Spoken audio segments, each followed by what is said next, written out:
Live है, chats comments दिखा दो। हेलो हेलो हेलो, नमस्कार नमस्कार नमस्कार, good evening good evening good evening. आप मेरी फेवरेट टीचर हो, बहुत अच्छा कमेंट है ये Shubhangi. Good evening good evening good evening, hi everybody. क्या आपको नजर आ रही है आपकी प्यारी प्यारी जग से न्यारी समाप्ति ma'am? Good evening good evening. ओहो, आज तो बोर्ड का रिजल्ट आया है, सारे बच्चे शो ऑफ करने में लगे पड़े हैं। बहुत शानदार बहुत शानदार। किसी के 99 आए हैं, किसी के 85 आए हैं, किसी के 110 आए हैं। बहुत बहुत बधाई आप लोगों को आपके बोर्ड्स के रिजल्ट के लिए, बहुत बहुत कॉन्ग्रेचुलेशंस बेटा। बहुत अच्छे मार्क्स लेके आए हैं जो शायद आपसे जीवन में आगे कोई नहीं पूछेगा, लेकिन अब कहोगे मैम क्या यार आप डिमोटिवेट कर रहे हो मैम, इतना अच्छा नंबर लेके हम आए हैं। बट यार फैक्ट है यार। देखो जब 10th बोर्ड्स के मैं भी एग्जाम दे रही थी तो लालच मिलता था, पापा कहते थे बेटा 95% मार्क्स लेके आओ, तुमको हम ये दिलाएंगे। फिर वो हो गया बेटा, रात गई बात गई और गिफ्ट भी गया। फिर 12th में आए, इतने परसेंटेज लेके आओ, हम तुम्हें ये दिलाएंगे आज के डेट में। और बेटा ऑफ कोर्स वो सारे एग्जाम्स में हमें डर लगता है, ऐसा नहीं होता कि कोई भी एग्जाम बहुत आसानी से मतलब निकल गया हो। जब पहली बार बोर्ड्स देते हैं तो बोर्ड्स में भी डर लगता है। अभी आज के डेट में मैं बोल सकती हूँ कि यार इजी है और ये है वो है, लेकिन जब दे रहे होते हैं उस वक्त में तो उस वक्त भी डर सबको लगता है। तो बट एनीवे मेरा तो हो चुका है बेटा, तुम्हें तो एक और बोर्ड देना है 12th का। बट एनीवे वो अलग बात है। बट कोई भी एग्जाम हो आप अच्छा परफॉर्म तभी करते हैं जब आपने अच्छे से तैयारी की होती है। और एक स्टूडेंट है मेरी लक्ष्य और अर्जुना की थी अभी, क्योंकि रिसेंटली मैंने उसका मैसेज देखा तो उसी की बात मैं बता सकती हूँ। मैं इंस्टाग्राम से नाम देके बता सकती हूँ, नाम मेरे को याद नहीं आ रहा है, बहुत सारे बच्चे हैं क्योंकि। तो उसके 97% आए हैं 12th में, लेकिन वो 97% से ज्यादा इंपॉर्टेंट बताऊं क्या बात है। अच्छा चलो मैं बच्ची का नाम भी बता देती हूँ, है ना, बच्ची का नाम भी बता देती हूँ, तुम भी क्या याद रखोगे, तुम्हारे बैच से भी क्या पता बेटा, क्योंकि वो अर्जुना और लक्ष्य की स्टूडेंट है, नाम लेना तो बनता है। आई होप मैसेजेस खो ना गए हो क्योंकि तुम लोग इतने मैसेजेस करते हो। नेत्रा नाम है बच्ची का, नेत्रा नेत्रा। तो वो हमारी अर्जुना और लक्ष्य की स्टूडेंट थी, उसके 97% तो आए ही हैं and she is expecting 700 marks in her NEET examination. तो ये और भी अच्छी बात है कि इतनी बढ़िया उसका नीट का स्कोर भी रहा और इतना अच्छा उसका बोर्ड्स का भी रिजल्ट रहा। तो आई एम एक्सपेक्टिंग बेटा lot of students from your batch जो आगे जब नीट 2026 देंगे तो इतने मैसेजेस जैसे अभी मेरे पास आते हैं और मेरे पास गुम हो जाते हैं, क्योंकि इतने मैसेजेस आते हैं कि देखने का ही वो इतने हो जाते हैं कि खो जाते हैं। तो मैं होप करती हूँ कि तुम्हारे भी इतने मैसेजेस आए कि तुम्हारे मैसेजेस खो जाएं, बट हमारी टीम तुम्हें ढूंढ निकालेगी और बेटा रिजल्ट सेलिब्रेशन में क्या करेंगे, चाय पार्टी। तो इसी बात के साथ में चलिए अब बेटा बिना बकवास किए और शुरू करेंगे आज का लेक्चर। जल्दी से मुझे बताएंगे, यस एवरीवन, जल्दी से मुझे बताएंगे सबको बेटा बहुत सारा कॉन्ग्रेचुलेशन, मिठाई भिजवा दीजिए। मिठाई तो मैम नहीं खाएंगी पर टीम को अपनी भिजवा सकते हैं आप लोग। बट बेटा शुरू करेंगे, यस एवरीबॉडी, क्या आप सब तैयार है बेटा? आज लेक्चर नंबर होने वाला है 11, स्ट्रक्चरल ऑर्गेनाइजेशन इन एनिमल्स का, और आज हम करेंगे बेटा फ्रॉग की एनाटॉमी के बारे में और थोड़ी चर्चा। फ्रॉग का है ये पार्ट 3 आई गेस। और शुरू करेंगे, जल्दी से मुझे बताएंगे हाउ इज दी जोश एवरीवन, जल्दी जल्दी जल्दी, हाउ इज दी जोश एवरीवन। हाँ मेरे लिए गर्म पानी भिजवाएंगे, देखो कैसी बातें कर रहे हो यार। ये हमने बेटा पिछली क्लास में लिखा था बट इसको हमने बेटा क्या कंप्लीट नहीं किया था, इसको आप लोगों ने नोट किया था बट इसको अभी हमने डिस्कस नहीं किया है ना।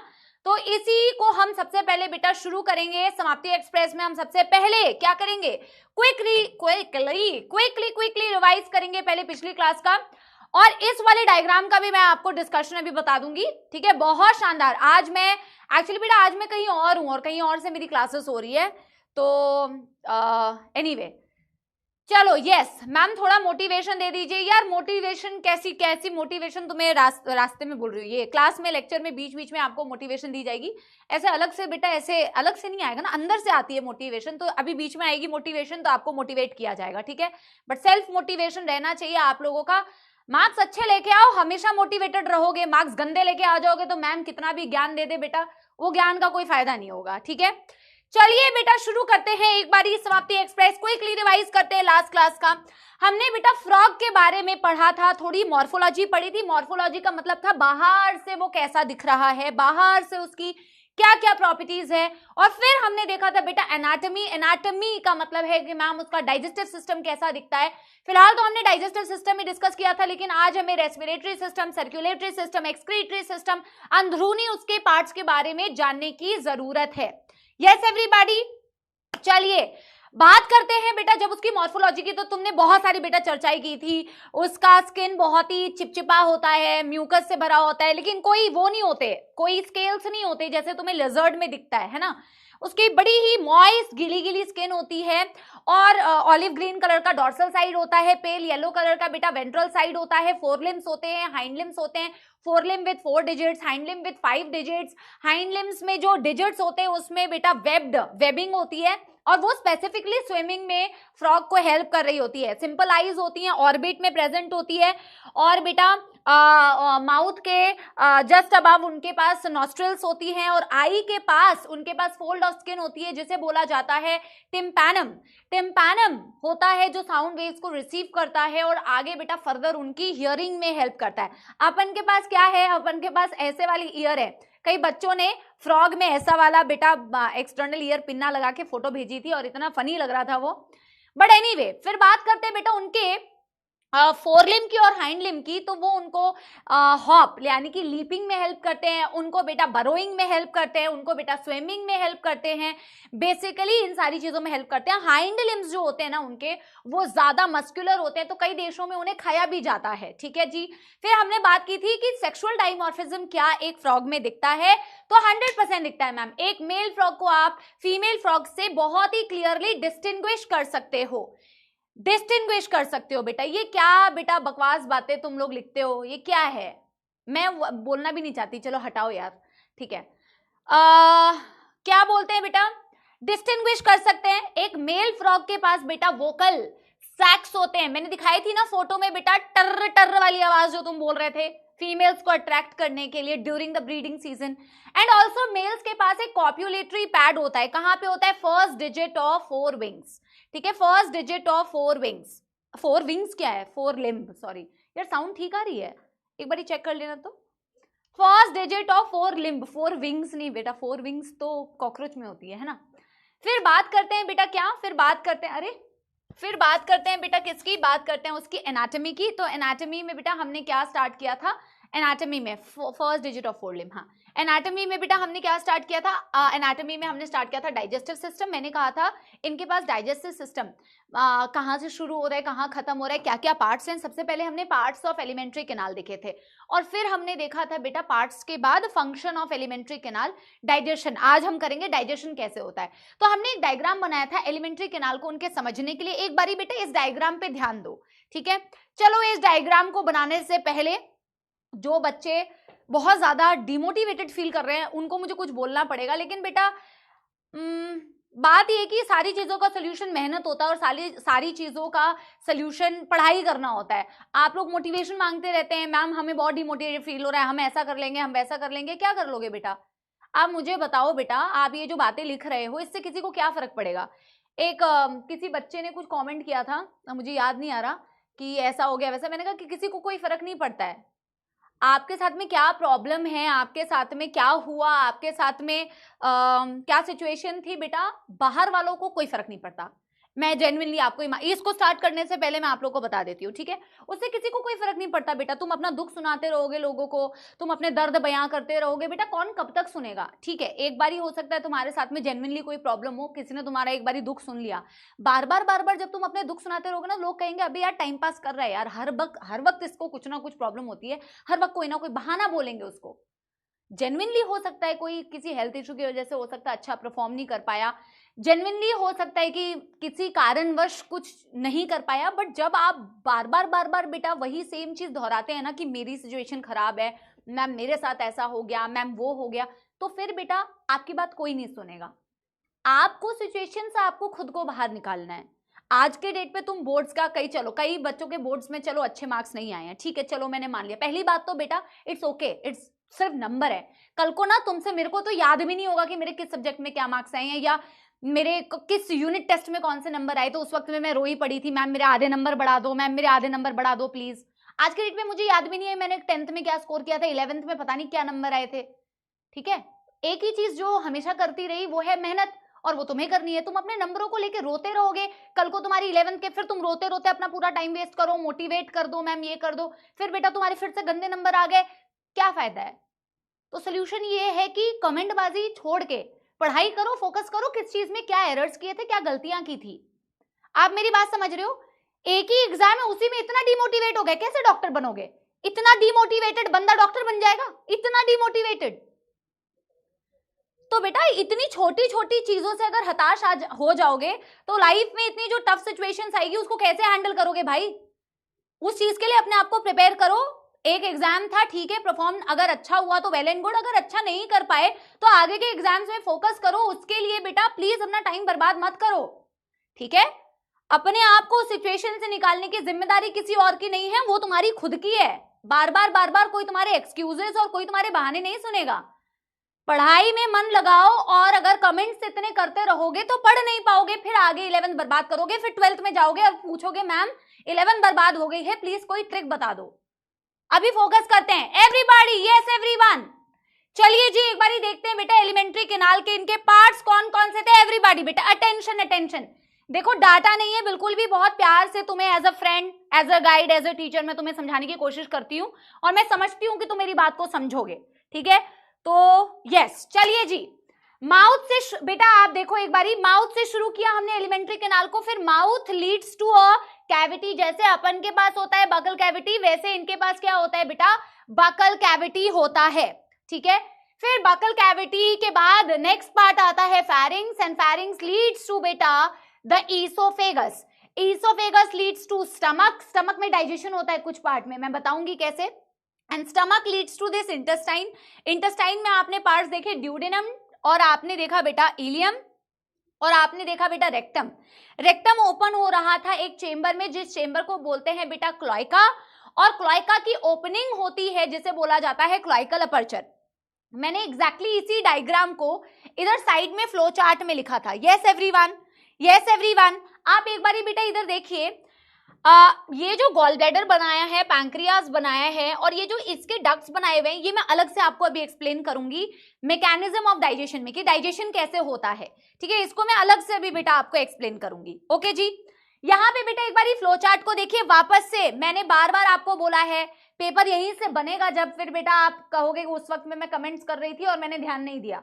यहीं से देखिए, इसको फोकस कीजिए। Mouth leads to buccal cavity, leads to pharynx, leads to esophagus, leads to stomach, leads to intestine. Intestine has beta duodenum, ileum and rectum leads to the last beta cloaca, and cloaca opens outside via cloacal aperture. बेटा क्या अपने पास cloaca होता है? अपने पास तो cloaca नहीं होता है मैम, अपने पास क्लोइका नहीं होता है। Cloaca is a common chamber, एक ऐसा चेंबर होता है बेटा जिस चेंबर में आपकी एलिमेंट्री कैनाल भी ओपन होती है। उसमें आपकी नहीं बेटा, फ्रॉग की एलिमेंट्री कैनाल भी ओपन होती है, फ्रॉग की एक्सक्रीटरी ट्यूब भी ओपन होती है, और फ्रॉग की बेटा रिप्रोडक्टिव कैनाल भी ओपन होती है। पहले मुझे एक बारी बताओ, ये वाली बात मैंने लास्ट क्लास में तुम्हें बताई थी, अगर यहां तक कोई दुख दर्द समस्या नहीं है तो एक थम्स अप दे दो बेटा, एक थम्स अप दे दो बेटा। यस, कोई दुख दर्द समस्या तो नहीं बेटा। यस एवरीवन, क्लोइका एक कॉमन चेंबर था। यस एवरीवन, यस एवरीवन, जल्दी से बताएंगे, जल्दी से बताएंगे, ठीक है। अंश एक गर्म पानी भिजवा देना यार। Done done are done. कोई दुख दर्द समस्या तो नहीं, कोई दुख दर्द समस्या तो नहीं। बहुत शानदार बेटा, वेरी वेरी गुड। ये आप लोग ऑलरेडी नोट कर चुके थे, इससे ज्यादा डिटेल में पीएचडी आपने नहीं करनी है, ठीक है। ये जैसे हमने बेटा पार्ट्स ऑफ एलिमेंट्री कैनाल किया था, अब हम क्या करेंगे, अब हम करेंगे कि मैम अब डाइजेशन कैसे होता है। अब तुमने ह्यूमन का डाइजेशन तो बेटा, ह्यूमन वाला डाइजेशन तो हट चुका है, लेकिन फ्रॉग में जितना डाइजेशन की आपको जरूरत है उतना मैं आप लोगों को बताती हूँ। हेडिंग डालेंगे क्या बेटा, प्रोसेस ऑफ डाइजेशन। हेडिंग क्या डालेंगे बेटा, प्रोसेस नहीं मैकेनिज्म। थोड़ी अच्छी अंग्रेजी लिखते हैं, ज्यादा आती नहीं है बट जितनी आती है लिखते हैं। mechanism of digestion, yes, mechanism of digestion। आपने बिल्कुल इसी तरीके से बेटा फ्लो चार्ट में करना है जैसे फ्लो चार्ट में मैं आपको बता रही हूं, तो आपका कंटेंट जो है बहुत आसानी से आपको समझ में आएगा। फ्लो चार्ट में ना चीजें सरल लगती है और पैराग्राफ्स में ना चीजें डिफिकल्ट लगती है, ठीक है, तो बिल्कुल इसी तरीके से बेटा फ्लो चार्ट में आपको करना है। हो गया था मैकेनिज्म ऑफ डाइजेशन, हो गया था क्या? ऑलरेडी रिटर्न क्या लिखा था आपने? क्या लिखा था, क्या लिखा था, क्या लिखा था? ये तो नहीं हुआ था बेटा, मैकेनिज्म ऑफ डाइजेशन लिखा हुआ है क्या? अच्छा, एक बारी देखूं क्या? ये कहां से आप लोगों ने, ये तो मैंने आपको बताया ही नहीं था बेटा। माय बैचेस, मुझे तो ध्यान आ रहा है मैंने ये आपको बताया ही नहीं है। मैं एक बारी नोट्स में चेक कर लेती हूँ ना।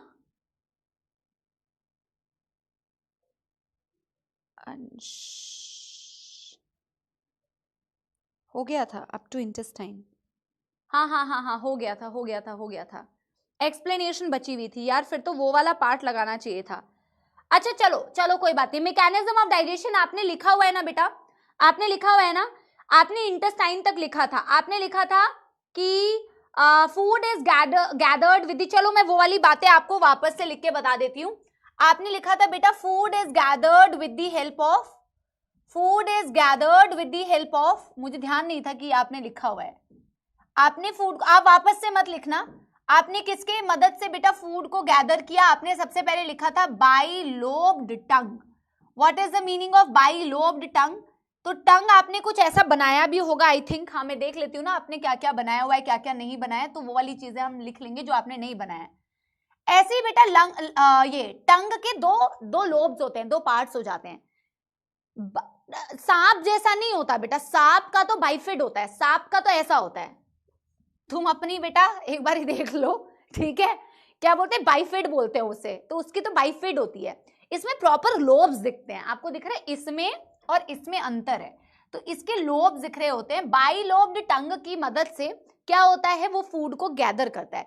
फिर फूड एलिमेंट्री कैनाल से पास होते होते कहां जाता है? आपने लिखा होगा आई थिंक कि स्टमक में, ईसोफेगस से स्टमक, हाँ आपने ऐसे लिखा होगा ईसोफेगस, फिर आपने लिखा होगा स्टमक, और स्टमक में बेटा आपने क्या लिखा है? स्टमक में आपने लिखा है कि यहाँ फूड जो होता है गैस्ट्रिक जूस से मिक्स होता है, लिखा है गैस्ट्रिक जूस से मिक्स होता है, प्लस बेटा HCl होता है, लिखा है आपने।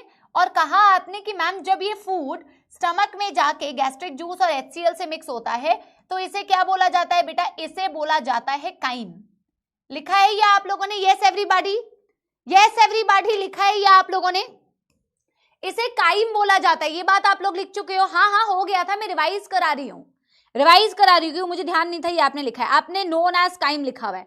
तो खाना जब आपके गैस्ट्रिक जूस और HCl से मिल जाता है इसे काइम बोला जाता है। इसे 100% स्टार मार्क कीजिए, very very important, very very very important बेटा, इसे काइम बोला जाता है। इनफैक्ट एक पॉइंट जो आपने बेटा यहां नहीं लिखा है, बट आपके पास थोड़ी सी स्पेस होगी, आप यहां पे लिख सकते हैं, शायद NCERT में ये वाला पॉइंट नहीं दिया हुआ, बट आप ऐड कर सकते हैं।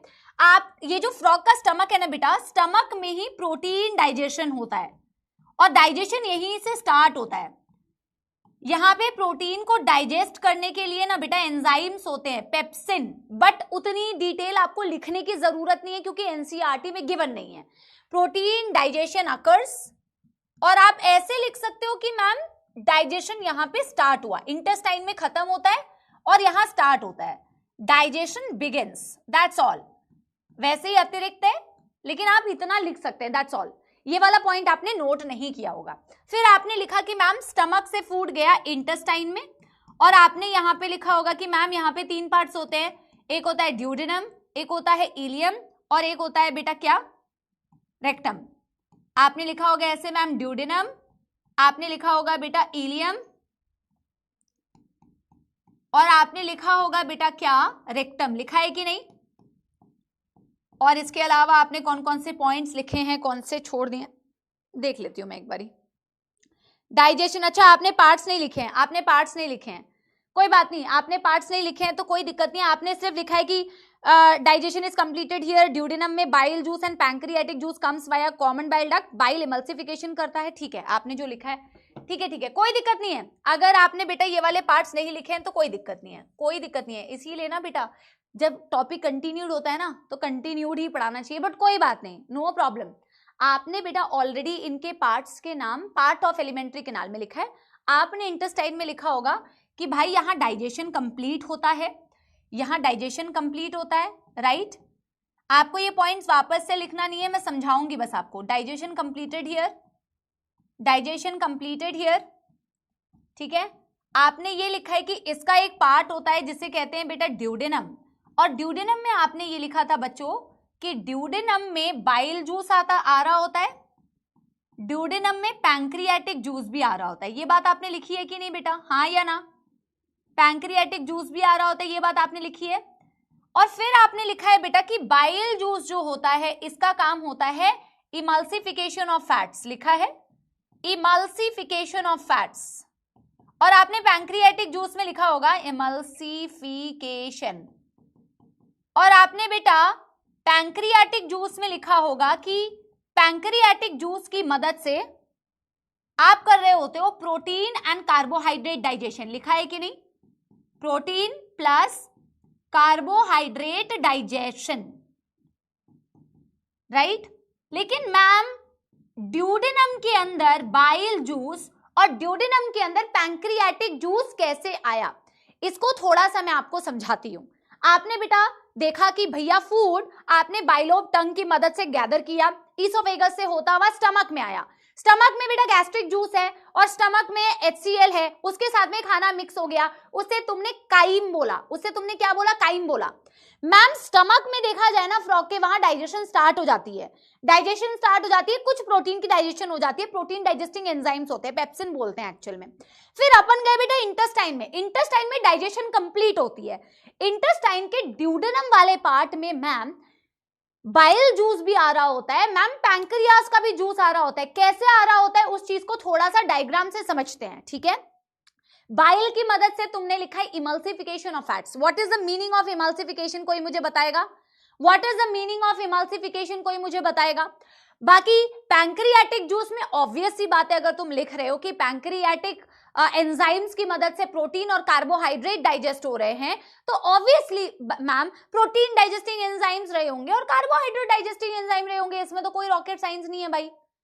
फैट ब्रेकिंग नहीं बोलोगे बेटा, एक्चुअल में बड़े बड़े फैट ड्रॉपलेट्स को छोटे छोटे फैट ड्रॉपलेट्स में कन्वर्ट करने का, ठीक है। इमल्सिफिकेशन का मतलब होता है सेपरेशन, नॉट ब्रेक डाउन, ठीक है, सेपरेशन। फैट्स क्या होती है ना बेटा, बड़े बड़े फैट ड्रॉपलेट्स जो होते हैं ना, वो इकट्ठे होके बड़ा एक वो स्ट्रक्चर बना लेते हैं, बड़ा एक स्ट्रक्चर बना लेते हैं। फॉर एग्जाम्पल मैं कह रही हूं इमल्सिफिकेशन, बेटा मैं नेक्स्ट स्लाइड में ना इस चीज को लिख रही हूं क्योंकि यहां तक तो आपने लिखा ही हुआ है, तो मैं यहां से आपको थोड़ा सा नोट डाल के एक दो पॉइंट्स में बाकी चीजें आपको समझा रही हूं, ठीक है।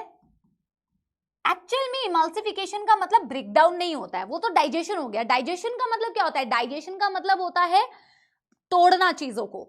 जैसे अगर आपको मैं बोल रही हूँ, एग्जाम्पल दे रही हूँ, फॉर एग्जाम्पल आपने ग्लाइकोजन सुना है बेटा, ग्लाइकोजन ग्लूकोज से बना होता है, नहीं सुना है तो मैं आपको बता रही हूँ। तो glucose glucose glucose glucose glucose glucose glucose glucose glucose glucose glucose मिलके ग्लाइकोजन बनाते हैं। अगर मैं उसको तोड़ रही हूँ, तोड़ने को डाइजेशन बोल रहे हैं, उनको तोड़ दिया मैंने, है ना, प्रोटीन्स को तोड़ दिया मैंने, अमीनो एसिड्स में कन्वर्ट कर दिया, that is digestion.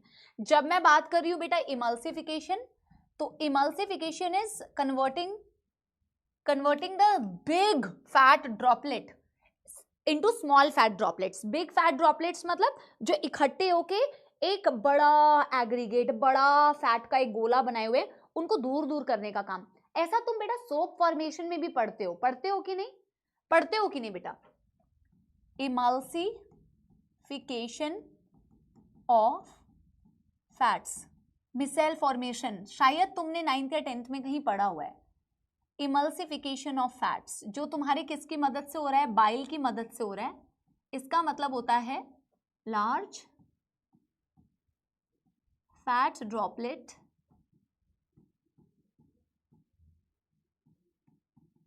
separated and converted into small fat droplets। converted, भैया पानी दे दीजिए प्लीज, और 15-20 मिनट में एक और दे जाइएगा, thank you. And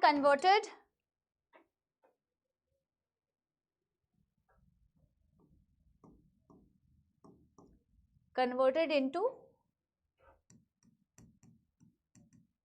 small fat droplets. इसको एक डायग्राम से समझाऊं? डायग्राम से ऐसे समझ सकते हो कि ये बड़ा था मैम, ऐसे समझ लो, ये समझाना इजी होगा इस तरीके से ना। बना लो, आप कहोगे अभी पूछोगे मैम बनाना है कि नहीं, तो बना लो, बिल्कुल बनाओ। जैसे मैंने बोला ये भैया इकट्ठी होके रहती हैं ऐसे, हमारी बॉडी में भी ऐसा होता है बेटा, हमारी बॉडी में भी जरूरत होती है, अगर तुम्हें फैट को डाइजेस्ट करना है ना, डाइजेस्ट का मतलब उसके कंपोनेंट्स को तोड़ना है, तो पहले तो तुम्हें उनको अलग करना पड़ेगा। अगर तुमने उसे अलग नहीं किया, अगर उसे अलग नहीं किया तो फिर तुम उसे डाइजेस्ट ही नहीं कर पाओगे। ये जो आपस में चिपके हुए हैं ना मैम, इनको अलग अलग करने का काम होता है बाइल जूस का। बाइल जूस किसने बनाया था बेटा? बाइल जूस बनाया किसने था? बनाया आपके लिवर ने था। स्टोर किसने किया था मैम? स्टोर किया था आपके गॉल ब्लैडर ने।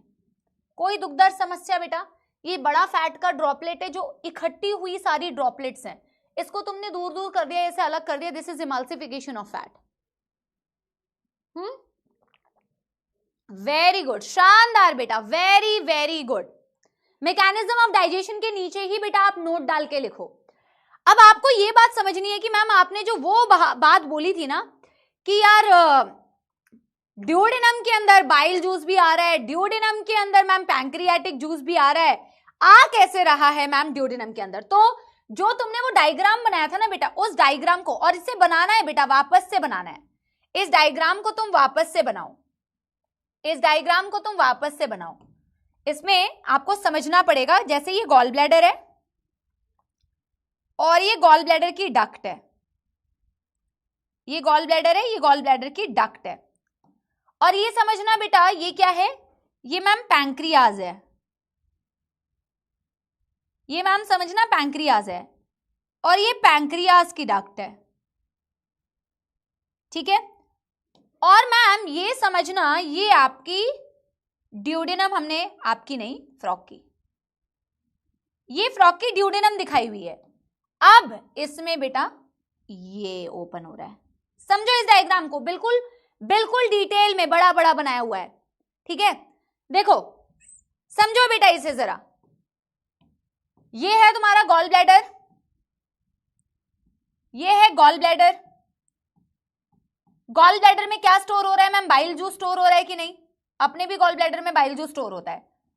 ये गॉल ब्लैडर की डक्ट है बेटा, ये गॉल ब्लैडर की डक्ट है बेटा, इसे बोलेंगे बाइल डक्ट, इसे बोलेंगे बाइल डक्ट। ये क्या है अपना मैम? ये है अपना पैंक्रियाज, जिसमें क्या बनेगा? पैंक्रियाटिक जूस, जहां से आएंगे पैंक्रियाटिक एंजाइम्स। और ये क्या है बेटा? ये पैंक्रियाज की डक्ट है, इसे क्या बोला? Pancreatic duct. समझना मेरी बात अब ध्यान से, इसे क्या बोला? पैंक्रियाटिक डक्ट, हाँ या ना? और ये है हमारा ड्यूडेनम, इंटेस्टाइन का फर्स्ट पार्ट। क्या आपको समझ लग रहा है कि ड्यूडेनम में बाइल जूस और पैंक्रियाटिक जूस कैसे आया? क्या इस डायग्राम से समझ में आ रहा है बेटा? हाँ या ना? हाँ या ना बेटा? क्या समझ में आ रहा है इस डायग्राम से बहुत आसानी से कि ड्यूडेनम के अंदर pancreatic juice and bile juice कैसे आते हैं? देखो भाई, देखो भाई यहां पे ध्यान से, यस एवरीवन, ये बाइल डक्ट हुई, ये पैंक्रियाटिक डक्ट हुई, दोनों मिलके बनाती है कॉमन बाइल डक्ट, दोनों मिलके। अब बिना डायग्राम के तुम्हें समझ ही नहीं आता बेटा, ये क्या बना रहे हैं हम? ये बना रहे हैं मैम कॉमन बाइल डक्ट। क्या तुम्हें दिख रहा है कि यही कॉमन बाइल डक्ट की ओपनिंग आपको दिखती है, आपको नजर आती है ड्यूडेनम के अंदर? यस एवरीबॉडी, हाँ या ना? हाँ या ना? क्या इसी से क्लैरिटी नहीं मिली बेटा? क्या इसी से क्लैरिटी नहीं मिली कि ड्यूडेनम के अंदर मैम इसी कॉमन बाइल डक्ट की मदद से मैम पैंक्रियाटिक जूस भी आ रहा होगा और बाइल जूस भी आ रहा होगा, हाँ या ना? Through ducts, absolutely. अगर समझ में आ गया तो एक थम्स अप दे दो, अगर समझ में आ गया तो एक थम्स अप दे दो बेटा। यस एवरीवन, जल्दी जल्दी जल्दी जल्दी, यस। चमक गया concept? Same diagram in zoology में, एब्सोल्युटली।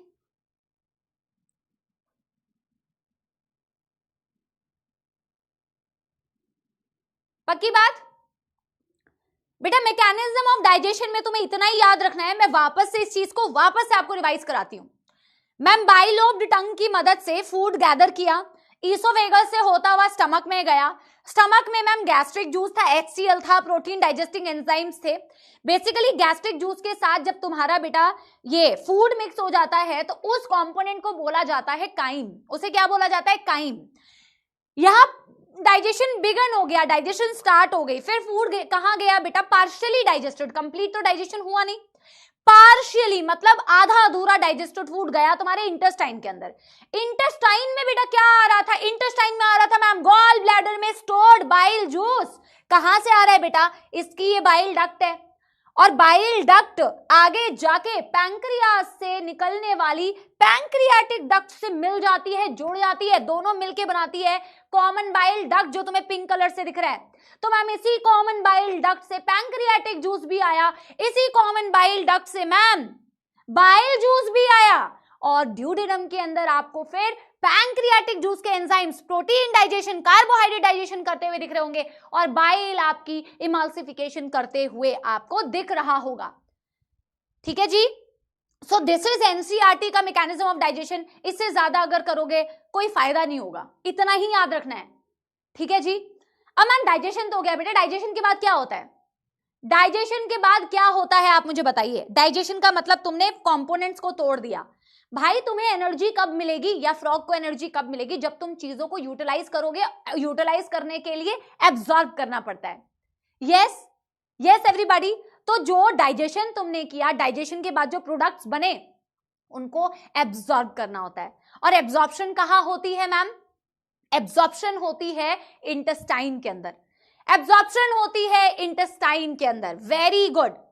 एब्जॉर्ब करने के बाद उसे यूटिलाइज करते हैं। अभी मैं एब्जॉर्प्शन की बात कर रही थी। यूटिलाइजेशन मतलब बेटा एनर्जी प्रोडक्शन के लिए। एसिमिलेशन जो तुमने बचपन में कुछ कुछ टर्म्स पढ़ी है, मतलब 10वीं या 9वीं में। फिलहाल हमें बेटा नेक्स्ट पेज में क्या लिखना है, फिर मैं एनसीईआरटी की रीडिंग कराऊंगी, मैं दिखाऊंगी एनसीईआरटी में कितना दिया हुआ है।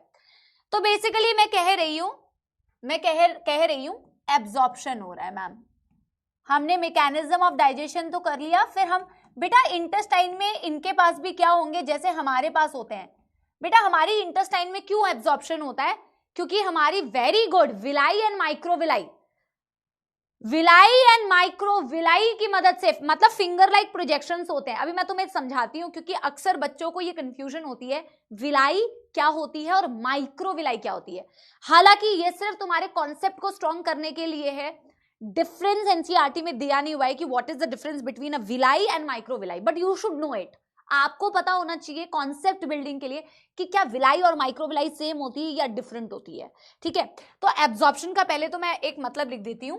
The end product of digestion, the end product of digestion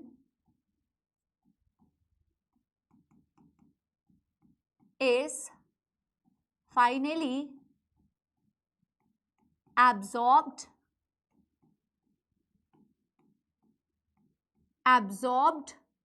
with the help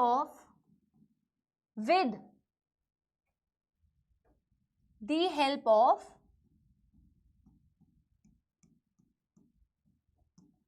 villi and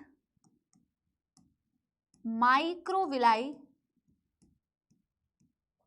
of intestine। आप तो सिर्फ इतनी एक लाइन लिख लोगे तो तुम्हारे एग्जाम में क्वेश्चन सॉल्व करने का पर्पस हो जाएगा बेटा, ये पर्पस सॉल्व हो जाएगा। लेकिन मैं आपको अभी थोड़ा सा समझा देती हूँ ये विलाई और माइक्रोविलाई क्या होता है। डेफिनेटली आप बनाओ, 100% आप बनाओ। आपने बेटा कुछ ऐसे फिंगर लाइक प्रोजेक्शंस देखे हैं, पढ़े हैं, पढ़े हैं ऐसे? इंटेस्टाइन में अपने भी होते हैं फिंगर लाइक प्रोजेक्शंस। ये फिंगर लाइक प्रोजेक्शन किसकी होती है? एपिथेलियम की। ये फिंगर लाइक प्रोजेक्शंस किसकी होती है? एपिथेलियम। एपिथेलियम इस तरीके से अरेंज्ड होती है, ऐसे एपिथेलियल सेल्स इस तरीके से बेटा अरेंज्ड होती है। एपिथेलियम इस तरीके से फोल्डेड होती है कि ऐसा लग रहा है जैसे, ऐसे मानो ना कि एक धागा है, मेरे पास एक धागा है। कैसे दिखाऊं? धागा भी मेरे पास है नहीं, समझो कि मेरे पास एक धागा है और वो धागा अगर सीधा है तो वो सीधा है, बट अगर मतलब वो नॉर्मल है और उस धागे को मानो कि वो एपिथेलियम की एक लेयर है, पर मैंने उस धागे को या वायर को ना ऐसे फोल्ड कर दिया, फिंगर लाइक प्रोजेक्शंस बना दी, फिंगर लाइक प्रोजेक्शंस बना दी, तो वो विलाई बना दी है मैंने ऐसे, ताकि सरफेस एरिया इंक्रीज हो जाए, ताकि सरफेस एरिया इंक्रीज हो जाए। मैं सेल्स, एपिथेलियम नहीं पूछ रही हूँ कि कॉलमनार एपिथेलियम होता है या नहीं, फिलहाल मैं तुमसे ये पूछ रही हूँ कि विलाई और माइक्रो विलाई में क्या डिफरेंस होता है। तो तुम अगर देखोगे ना बेटा बहुत, और मैं तुम्हें बता रही हूँ ये कॉन्सेप्ट तुम्हें पहले नहीं पता होगा, गारंटीड 90% बच्चों को ये चीज नहीं पता है, इनफैक्ट 95% बच्चों को, कि विलाई और माइक्रो विलाई में क्या डिफरेंस होता है तुम्हें आज पता चलेगा। अभी देखो मैं कह रही हूँ कि मैम ये हमारी जो एपिथेलियल सेल्स है ना, ये कुछ एपिथेलियल सेल्स इस तरीके से अरेंज्ड होती है इंटेस्टाइन में कि मानो ऐसा लग रहा है कि फिंगर लाइक प्रोजेक्शंस है। तो ये जो मैं बेटा सेल्स बना रही हूँ, इंडिविजुअल सेल्स, इनको मैंने ऐसे बनाया हुआ है कि मानो ये फिंगर लाइक प्रोजेक्शंस के फॉर्म में अरेंज्ड है। तो इन्हें हमने क्या बोला मैम? इन्हें हमने बोला विलाई। अब अगर मैं पूछूं बेटा माइक्रोविलाई क्या होती है, माइक्रोविलाई क्या होती है, तो बेटा जी एक इंडिविजुअल सेल को देखो, एक इस इंडिविजुअल सेल को जरा ध्यान से देखो। जब मैं इस इंडिविजुअल सेल को देखूंगी प्यारे सपोलो, तो मैम इस इंडिविजुअल सेल को ऑब्जर्व करने पर मालूम पड़ता है, इस इंडिविजुअल सेल को ऑब्जर्व करने पर मालूम चलता है कि सेल की जो खुद की प्लाज्मा मेम्ब्रेन थी ना मैम, वो भी फर्दर ऐसे फोल्डेड थी। सोचो बेटा, सोचो, सोच के देखो।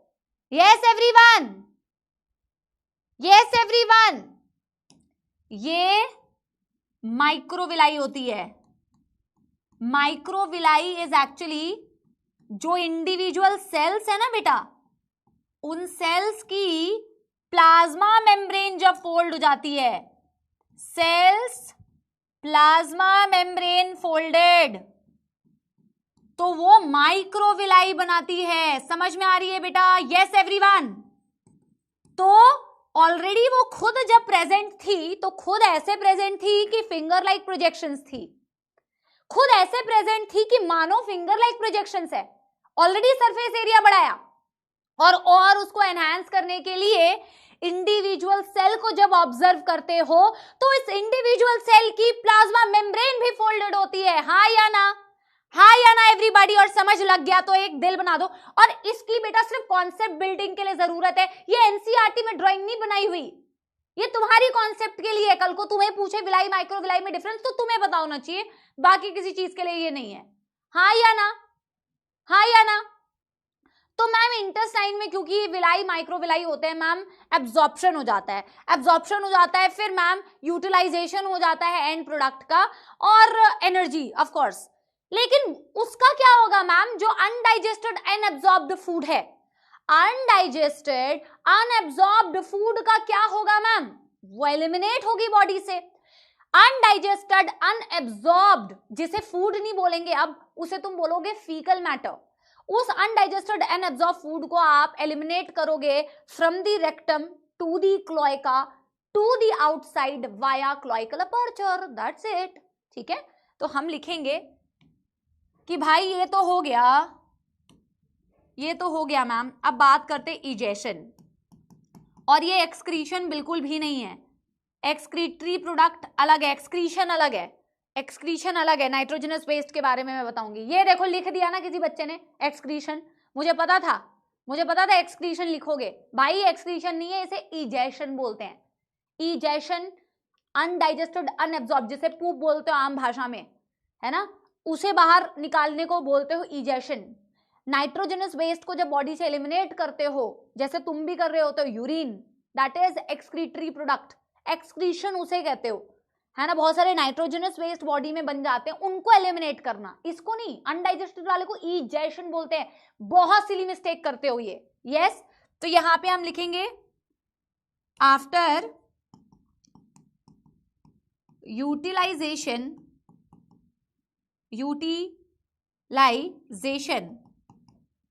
Of end product of digestion, मतलब डाइजेशन तुमने कर लिया, जो एंड प्रोडक्ट्स बन गए, अमीनो एसिड्स बने होंगे या कुछ ग्लूकोज बना होगा, उसको यूटिलाइज कर लिया तुमने, and product of digestion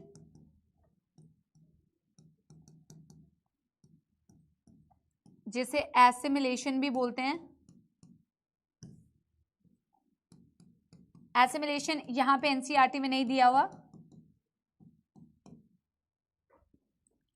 the undigested, unabsorbed,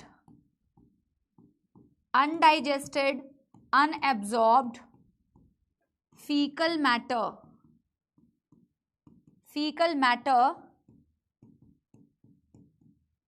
is removed via rectum to cloacal aperture to outside। अच्छा, आप लोगों को मैं एक और इन्फॉर्मेशन दे दूं ताकि आप लोग पहले से प्रिपेयर्ड रहो और बाद में बहाने ना करो। तो ये मैंने एक नई चीज स्टार्ट की है, मैं लक्ष्य बैच में भी करूंगी और आपके बैच में भी करूंगी, और वो है एक कंप्लीट सेशन हम क्वेश्चन प्रैक्टिस का रखेंगे। आप इसे नोट कीजिए, एक कंप्लीट सेशन हमें क्वेश्चन प्रैक्टिस का रखना है, जिसमें पीवाईक्यूज होंगे, जिसमें अदर एमसीक्यूज होंगे, जिसमें स्टेटमेंट बेस्ड क्वेश्चंस होंगे, डायग्राम बेस्ड क्वेश्चंस होंगे, असर्शन रीजन होगा, और वो होगा हर चैप्टर के खत्म होने पर। हर चैप्टर फिनिश होगा, यानी कि इस चैप्टर में एनिमल टिश्यूज, फ्रॉग और कॉकरोच पूरा पढ़ने के बाद आपके लिए बेटा क्या एक क्वेश्चन प्रैक्टिस, वो सेशन क्वेश्चन प्रैक्टिस का होगा, और उसमें आपको बेटा अपनी परफॉर्मेंस अच्छी करनी है। तो आप लोग पहले से इन्फॉर्म मैं आपको कर रही हूँ, क्योंकि जब फ्रॉग खत्म हो जाएगा, कल ये फ्रॉग खत्म हो जाएगा, फिर कॉकरोच स्टार्ट करेंगे, कॉकरोच भी खत्म हो जाएगा 2-3 क्लास में, फिर आपकी क्वेश्चन प्रैक्टिस का सेशन होगा। तो आप लोग पहले से अभी धीरे धीरे प्रिपेयर करना स्टार्ट कीजिए कि जब मैं क्वेश्चन प्रैक्टिस सेशन कराऊं तो आप पढ़ के आए और आप अच्छा स्कोर कर पाए, फिर फायदा होगा। अदरवाइज बेटा कोई फायदा नहीं होगा, मैं यहाँ क्वेश्चन प्रैक्टिस कराती रहूंगी, आप पढ़ के नहीं आओगे तो आपका कोई फायदा नहीं होने वाला, ठीक है। And I promise you this is going to be very very very useful for you. जब आप पूरी 11th दे के निकलेंगे ना, तो आपको हर चैप्टर से इतने सारे आपने क्वेश्चंस प्रैक्टिस कर लिए होंगे कि जब नीट देने वाले होंगे ना, तो इन्हीं क्वेश्चंस को घुमा फिरा के प्रैक्टिस करना, इसी में से क्वेश्चन फंस जाएगा, ठीक है। डन। क्या एक बारी बेटा एनसीईआरटी की रीडिंग करें? Yes everybody, can we start with the NCERT का reading? Yes everybody, yes everybody, done. ये एक नई चीज है जो मैंने इस साल से शुरू कर रही हूं आपके बैचेस में और लक्ष्य के बैचेस में। तो I am starting it from your batches, ठीक है। चलिए जी, बहुत शानदार। एक बारी बेटा एनसीईआरटी खोलते हैं और एनाटॉमी एक बारी देखते हैं फ्रॉग की क्या दी हुई है। एनाटॉमी में सबसे पहले डाइजेस्टिव सिस्टम के बारे में दिया हुआ है, the body cavity of frogs. Body cavity मतलब बॉडी के अंदर की खाली जगह। भाई जैसे रूम होता है, रूम के अंदर अगर खाली अंदर स्पेस ना हो तो सामान किधर भरोगे? अलमीरा किधर बनाओगे? टेयर टेबल कहाँ रखोगे? बिस्तर कहाँ लगाओगे? तो यानी कि मैम रूम के अंदर स्पेस चाहिए होता है। जैसे रूम के अंदर स्पेस चाहिए होता है, जिस स्पेस के अंदर तुम सामान रख सकते हो, वैसे ही मैम बॉडी के अंदर भी स्पेस चाहिए होता है, जिस स्पेस के अंदर मैम ऑर्गन्स प्लेस हो। भाई बॉडी कैविटी अगर नहीं होती तो डाइजेस्टिव सिस्टम किधर हाथ में लेके घूमते क्या? हाँ, लंग्स को क्या बाहर लेके घूमते? नहीं ना बेटा। तो बॉडी के अंदर कैविटी है, और कैविटी इसलिए होती है जिसके अंदर तुम ऑर्गन्स प्लेस कर सको। तो they also have body cavity that can accommodate. Accommodate का मतलब आप रख सकते हो, भर सकते हो। यस, डिफरेंट ऑर्गन सिस्टम, सारे ऑर्गन सिस्टम्स। ऑर्गन सिस्टम्स क्या होते हैं? ये डाइजेस्टिव सिस्टम ऑर्गन सिस्टम है, excretory system, reproductive system, these all are organ systems like digestive, circulatory, respiratory, nervous, excretory, reproductive etcetera, with well developed structures and functions, जिनके well developed structures होते हैं और well developed functions होते हैं, ठीक है जी। अब डाइजेस्टिव सिस्टम से चालू करा इन्होंने। Digestive system consist of alimentary canal and digestive glands, यही बोला था। Digestive system consist of alimentary canal and बेटा it consist of the glands. Alimentary canal इनका छोटू होता है क्योंकि बेटा जी ये कार्निवोर होते हैं, मांसाहारी। हर्बीवोर होते तो सेल्यूलोज डाइजेशन होता और इंटेस्टाइन की लेंथ लंबी हो जाती। Elementary canal is short because frogs are carnivores and hence the length of intestine is reduced. हर एक सिंगल पॉइंट हम लिख चुके हैं नोट्स में बेटा, ठीक है जी। Mouth opens into buccal cavity that leads to esophagus through pharynx. Mouth buccal cavity में ओपन होता है, जो फेरिंग्स के थ्रू होता हुआ कहां ओपन होता है? ईसोफेगस में। Oesophagus is a short tube that opens into stomach, छोटू सा ट्यूब है जो स्टमक में ओपन हो रहा है, and which in turn continues as the intestine, rectum and finally opens outside via cloaca. Cloaca के थ्रू फाइनली एलिमेंट्री कैनाल बाहर ओपन हो रही है। लिवर बाइल जूस बनाता है जो स्टोर होता है गॉल ब्लैडर में, ये बात हम लिख चुके हैं। पैंक्रियाज जो कि एक डाइजेस्टिव ग्लैंड है, ये प्रोड्यूस करता है पैंक्रियाटिक जूस। इट कंटेन्स बेटा डाइजेस्टिव एंजाइम्स। कौन कौन से digestive enzymes? Protein digesting enzymes and carbohydrate digesting enzymes. Food is captured with the help of bilobed tongue, इस टंग की मदद से फूड को कैप्चर किया। Digestion takes place by the action of HCl and gastric juice secreted from the wall of stomach। लिखा हुआ है digestion takes place by the secretion of stomach, यानी कि भाई डाइजेशन स्टार्ट कहां से हुई? आपके स्टमक से हुई, हाँ या ना? Partially digested food called chyme is passed from the stomach to the first part of small intestine, the duodenum। क्योंकि स्टमक में डाइजेशन चालू हो गई लेकिन कंप्लीट नहीं हुई ना, तो पार्शियली मतलब आधी अधूरी डाइजेस्टेड फूड मैम मूव करते हुए जाती है आपके इंटेस्टाइन के अंदर, ड्यूडेनम। अब बहुत इंपॉर्टेंट बात देखो, duodenum receive the bile juice from gall bladder, duodenum में गॉल ब्लैडर से बाइल जूस आता है, and pancreatic juice from the pancreas through a common bile duct. अब बच्चे को समझ ही ना आए, अगर आपने वो छवि ना बनाई होती, वो डायग्राम नहीं बनाई होती, तो कहां से बेटा इमेजिन करते कि bile duct, common bile duct कहां से आ गया मैम? तो कॉमन बाइल डक्ट कैसे बना था? गॉल ब्लैडर की डक्ट और पैंक्रियाटिक डक्ट मिक्स होकर कॉमन बाइल डक्ट बनाती है, ठीक है जी। बाइल इमल्सिफाइज द फैट, लिखा हुआ है, and pancreatic juice digest proteins and carbohydrate. Final digestion takes place in the intestine, intestine में डाइजेशन कंप्लीट होता है, स्टमक में डाइजेशन शुरू होता है, ठीक है। Digested food is absorb through numerous finger like folds in the wall of intestine called villi and microvilli. We have written it already. Undigested solid waste passes through the rectum, finally passes outside through cloaca, और हो गया बेटा digestion complete. Done everybody, done. Respiration बहुत ही छोटा है, respiration के लिए कुछ स्ट्रक्चर्स दिए हुए हैं, बहुत ज्यादा नहीं दिया हुआ तो बहुत जल्दी बेटा 5 मिनट का काम है, जल्दी। डन हो गया। एक पानी मंगवा लेते हैं बेटा आज। अंश यार एक पानी भिजवा दो प्लीज। Yes, done. मैम देखो रेस्पिरेशन के लिए एक छोटा सा फ्लो चार्ट बनाएंगे और फ्लो चार्ट में ही उस रेस्पिरेशन को निपटा देंगे, बहुत आसान है। बट बेटा आपको एक बात बताऊं, फ्रॉग या एम्फीबियंस जब आप पढ़ते हो, फ्रॉग किस क्लास से बिलोंग करता है? Amphibia class, amphibia. आप जब क्लास एम्फीबियंस के बारे में पढ़ते हो तो आप देखते हो भाई इनके पास मल्टीपल रेस्पिरेटरी स्ट्रक्चर्स होते हैं, मल्टीपल रेस्पिरेटरी स्ट्रक्चर्स होते हैं, ये अलग अलग जगह से रेस्पायर कर सकते हैं। और यहां से सवाल आने की पॉसिबिलिटी भी है कि कौन सी जगह, जब फ्रॉग पानी में रहता है तो किससे रेस्पायर करता है, जब फ्रॉग लैंड पे रहता है तो किससे रेस्पायर करता है, फिर फ्रॉग बेटा जब हाइबरनेशन या एस्टिवेशन पे जा रहे होते हैं तो वो किससे रेस्पायर करता है।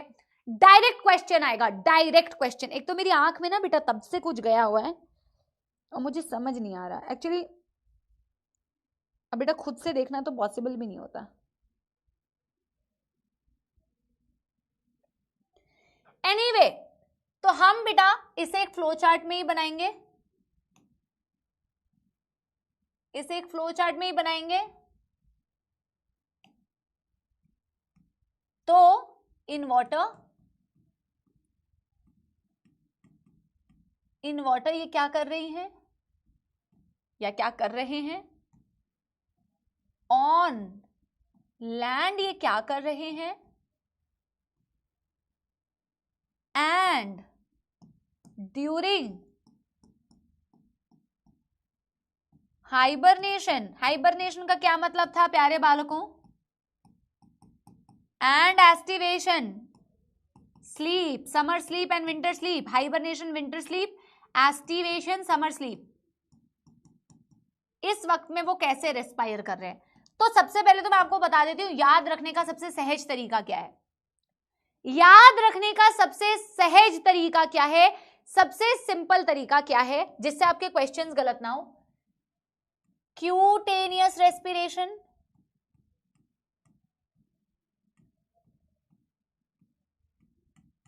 तीनों के लिए पहले लिख लो,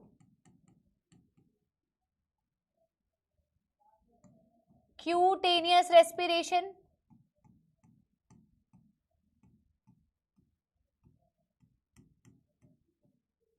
इससे कभी आपके क्वेश्चन गलत नहीं होंगे। और यहां पे भी लिख लो क्यूटेनियस रेस्पिरेशन। लेकिन इसका मतलब क्या होता है मैम? यानी कि चाहे फ्रॉग जीवन में कहीं पे भी प्रेजेंट हो, चाहे लैंड पे हो, चाहे पानी में हो, कह रहे समर इसको देखो नलायक, कह रहे कि मैम एस्टिवेशन है तो समर कैंप में होंगे। हाँ हाँ जरूर जरूर बेटा, ठीक है। और तुम्हारा कोई समर वेकेशन नहीं है भाई, मैंने तुमसे पहले ही कहा था अभी सैटरडे फ्री मिल रहा है तुम्हें, अब आगे से सैटरडे तुम्हें फ्री नहीं मिलेगा, 6 दिन क्लासेस होंगी इस वीक से, ठीक है। आई होप इसी वीक से है वो, तो मैंने पहले ही कहा था कि 1 महीना जो मिल रहा है उसे यूटिलाइज करो। तो यार चाहे पानी में हो, चाहे लैंड में हो, चाहे विंटर स्लीप में हो, समर वेकेशन में हो, विंटर कैंप में हो, कोई भी चीज फ्रॉग क्यों ना कर रहा हो, वो हमेशा क्यूटेनियस रेस्पिरेशन तो करेगा ही करेगा। जैसे कि बहुत सारे बच्चे बता रहे हैं क्यूटेनियस रेस्पिरेशन का मतलब होता है थ्रू स्किन। स्किन के थ्रू बेटा सिंपल डिफ्यूजन हो जाती है, सिंपल डिफ्यूजन हो जाती है एयर की। डिफ्यूजन आपको पता है ना, movement of the gases from a region of high partial pressure to a region of low partial pressure. तो सिंपल डिफ्यूजन हो जाता है बेटा एयर की, जो आप बेटा बेसिक डेफिनेशन केमिस्ट्री में पढ़ते थे ना, एयर का मूवमेंट हो रहा है हाई पार्शियल प्रेशर वाले रीजन से लो पार्शियल प्रेशर वाले रीजन में। तो सिंपल डिफ्यूजन से बेटा क्यूटेनियस रेस्पिरेशन मतलब स्किन के थ्रू। अभी पानी में है तो ऑफकोर्स पानी में डिजोल्व्ड ऑक्सीजन, डिजोल्व गैसेस कहाँ है आपके पानी के अंदर, तो वो बहुत अच्छे से थ्रू स्किन बेटा सिंपल डिफ्यूजन उस डिजोल्व गैसेस को यूटिलाइज कर लेती है। तो चाहे फ्रॉग बेटा समर कैंप करे, चाहे फ्रॉग बेटा विंटर कैंप करे, चाहे फ्रॉग बेटा धरती पे रहे, चाहे फ्रॉग बेटा दुनिया में जहां रहे, क्यूटेनियस रेस्पिरेशन ऑलवेज चलती रहेगी। इनफैक्ट पानी में और विंटर स्लीप और समर स्लीप में वो हमेशा हमेशा क्यूटेनियस रेस्पिरेशन करते हैं, या आप कह लो स्किन के थ्रू रेस्पायर करते हैं। यस सुनो, यहां क्यूटेनियस का क्या मतलब है भाइयों और बहनों? रेस्पिरेशन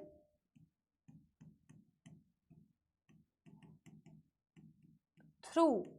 एक बच्चा वाया का मतलब पूछ रहा था, वाया का मतलब होता है through. Respiration through skin, dissolve oxygen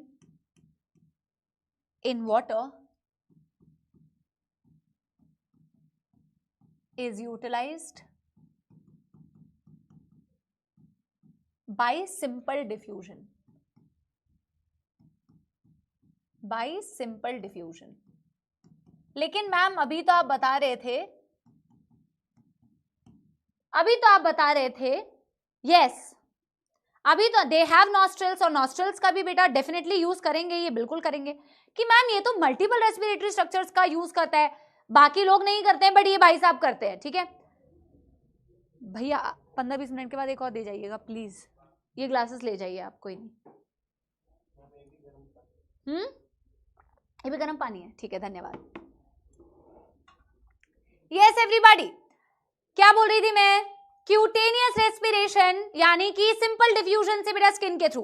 पर भाई साहब जब लैंड पे रहते हैं तो लैंड पे भी तो बेटा किसी चीज का यूज करेंगे, हाँ या ना? Yes everyone, pulmonary respiration. What is the meaning of pulmonary? जैसे लंग्स का यूज करते हैं बेटा, लंग्स का यूज करते हैं। और आपको पता है बक्कोफेरेंजियल यानी कि बक्कोफेरेंजियल मतलब आपने कभी वैसे देखा ही होगा, ऐसे बेटा बकल कैविटी फूल जाती है, बकल कैविटी एकदम फूल जाती है, वो ना पूरी एयर बकल कैविटी में भर लेते हैं, पूरी एयर बकल कैविटी में भर लेते हैं, इतनी फूल जाती है, और एक्चुअल में उस हवा को फिर वो लंग्स में भी पुश करते हैं। मतलब कि लैंड पे मैम अलग अलग रेस्पिरेटरी स्ट्रक्चर्स हो सकते हैं, जैसे क्यूटेनियस मतलब स्किन के थ्रू तो कर ही रहा है मैम, ये तो करेगा, ये तो हर जगह कर रहा है ना। लेकिन मैम ऑन लैंड ये पल्मोनरी रेस्पिरेशन भी करता है, पल्मोनरी रेस्पिरेशन भी करता है। एंड पल्मोनरी का मतलब होता है मैम यूजिंग लंग्स। अभी मैं एक डायग्राम आपको दिखाऊंगी, वो डायग्राम आपके एनसीईआरटी में नहीं है, बट सिर्फ आपको थोड़ा सा एक डायग्रामेटिक अप्रोच बताने के लिए, ठीक है। यस, यूजिंग लंग्स, और इनके पास बेटा लंग्स होती है 1 पेयर, इनके पास लंग्स होती है 1 पेयर पिंकिश। क्या पता बेटा दिल्ली के पोल्यूशन में इनकी लंग्स का कलर भी बेटा क्या पता पिंक ना रहा हो, बट पिंकिश होती है। 1 pair pinkish present in upper part of trunk. इनका जो ट्रंक है, ट्रंक के आगे वाले हिस्से में रहता है, अपर पार्ट में रहता है, पिंक कलर का सैक लाइक। पिंकिश, यहां पे मैं एक और वर्ड ऐड कर दे रही हूं, सैक लाइक, झोले जैसा, ठीक है। और इसके अलावा मैंने बोला बकोफेरिंग्स, बकल कैविटी में हवा भर के। आपको डिटेल इसकी लिखने की जरूरत नहीं है, वैसे तो पढ़ाया जाता था बहुत पहले कि किस तरीके से बकोफेरिंग्स का यूज करके, बकोफेरिंजियल रेस्पिरेशन बोलते हैं, तो बकल कैविटी का यूज करते हैं बेसिकली, यूजिंग बकल कैविटी। लेकिन आज के डेट में बेटा उतनी डिटेल की जरूरत नहीं होती है कि किस तरीके से हम हवा भर के, पॉजिटिव प्रेशर ब्रीदिंग बोलते हैं, कैसे वो एयर को पुश करते हैं, बट अभी बहुत ज्यादा डिटेल नहीं है, ठीक है, जरूरत। ट्रंक क्या होता है बेटा? ट्रंक वही होता है जो थर्ड मतलब सेकंड पार्ट जब फ्रॉग का पढ़ाया था तब बताया गया था और आपने क्लास अटेंड नहीं करी थी। पढ़ भी लिया करो बेटा, क्लासेस भी कर लिया करो। एक बारी फ्रॉग बनाए, कितनी बार फ्रॉग बना रहे हैं? अब आप कहोगे मैम बनाना है क्या? तुम्हारी मर्जी है भाई, एनसीईआरटी में बना के नहीं बताया हुआ है, मैं थोड़ा सा ऐसे तुम्हें समझाने के लिए, ठीक है। वो खूबसूरत बना है, ये बकल कैविटी है, ये ऐसे लंग्स है। क्योंकि मैं साइड से दिखा रही हूँ ना बेटा, क्योंकि मैं साइड से दिखा रही हूँ तो इसीलिए ये एक नजर आ रहा है, वैसे पेयर्ड होते हैं, मतलब 1 पेयर है, ठीक है। और ये एक्सटर्नल नॉस्ट्रल्स होगी, यहाँ ऐसे इमेजिन करो, ये एक्सटर्नल नॉस्ट्रल्स है। मैंने थोड़ा ऊपर बना दिया है बट आपको दिखाने के लिए, वरना आपको समझ में नहीं आएगा। ये क्या है? ये नॉस्ट्रल्स है, इका है नॉस्ट्रल्स। नॉस्ट्रल्स के थ्रू एयर अंदर जाएगी और जाएगी इसके अंदर, इसे क्या बोला? Buccal cavity. इसे क्या बोला? Buccal cavity. कुछ तो बेटा इसके थ्रू एक्सचेंज हो जाती है। आप देखो ना एक बारी मेरे डायग्राम को, एक बारी ऑब्जर्व करो। ये एक्सटर्नल, ये नॉस्ट्रल्स है, नॉस्ट्रल्स के थ्रू एयर जाएगी, ये बकल कैविटी में गई, कुछ तो बेटा यहीं से एक्सचेंज हो जाती है, बकोफेरेंजियल रेस्पिरेशन। आपको ये डायग्राम सिर्फ बताने का पर्पस ये है कि ये कैसे हो रहा है। पढ़ना आपको सिर्फ यही वाला फ्लो चार्ट है, this is more than sufficient, this is more than. नहीं, इसमें 3D की कोई जरूरत नहीं है बेटा, जबरदस्ती हर चीज में बेटा, है ना। 2 लंग्स मीन्स 1 पेयर, एब्सोल्युटली, ठीक है। तो नॉस्ट्रल से एयर अंदर गई और नॉस्ट्रल से गई मैम बकल कैविटी के अंदर एयर, मैं यहाँ पे एरो से आपको समझा दे रही हूं। और कुछ बेटा एयर का एक्सचेंज यहां से हो गया, और मैम कुछ एयर जाती है यहां से लंग्स के अंदर, कुछ एयर यहां से जाती है लंग्स के अंदर, तो ये फिर लंग्स के थ्रू एक्सचेंज होती है, जिसे बोलते हैं पल्मोनरी रेस्पिरेशन। आपसे कोई ये डायग्राम नहीं पूछने वाला आपके बोर्ड्स में, आपसे कोई नहीं पूछने वाला ये डायग्राम आपके नीट के एग्जाम में। हर डायग्राम बनाने का पर्पस सिर्फ ये नहीं होता कि तुम्हारे एग्जाम में क्या पूछा जाने वाला है, कभी कभी तुम्हारे कॉन्सेप्ट्स को समझाने के लिए डायग्राम बनाया जाता है, that is the only purpose. Yes everybody, आपको मेरी बात समझ में आ रही है बच्चा पार्टी? और वरना तो आप सिंपल याद रख लो यार, क्यूटेनियस रेस्पिरेशन धरती पे भी होगा, पानी में भी होगा, और समर स्लीप विंटर स्लीप में एनर्जी सेव करनी है, वहां तो क्यूटेनियस ही चल सकता है। बट मैम लैंड पर बकोफेरिंग्स की मदद से, बकल कैविटी में एयर भर के, उसकी मदद से भी रेस्पिरेशन हो सकती है, और लंग्स का यूज करके भी हो सकती है। लंग्स का यूज किया तो पल्मोनरी रेस्पिरेशन बोला जाता है। एक पेयर यानी 2 लंग्स होते हैं पिंक कलर के, sac like, upper part of the trunk में होता है। नॉस्ट्रल से हवा जाती है बकोफेरिंग्स में, बकोफेरिंग्स में एक्सचेंज होती है और जाती है मैम फिर लंग्स के अंदर। Yes everybody, done done done done. पहले एक थम्स अप दे दो बेटा अगर समझ लग गया तो,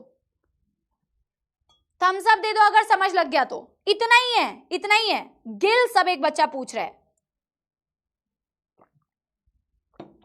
जो इनका लार्वा होता है ना, टैडपोल लार्वा, एक नोट डाल के लिखवा देती हूं। इनका जो लार्वा होता है, अब तुम पूछोगे लार्वा क्या होता है, लार्वा आगे मैं रिप्रोडक्शन में पढ़ाऊंगी। तो तुम कभी लार्वा नहीं थे बेटा, कि थे कि हो, तुम लार्वा हो?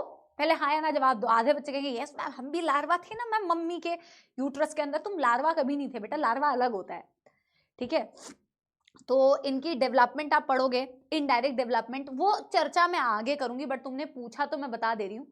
तो टैडपोल लार्वा होता है।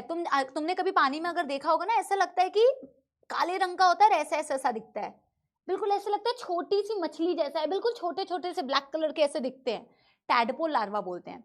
और उस टैडपोल लार्वा का फिर कन्वर्जन होता है एडल्ट फ्रॉग के अंदर। तो ये फ्रॉग जो है एडल्ट है, और लार्वा जो है वो लार्वा है, टैडपोल जो है वो लार्वा है, और ये एडल्ट है।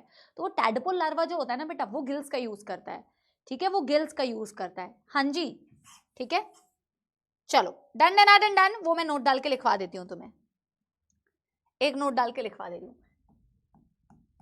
Note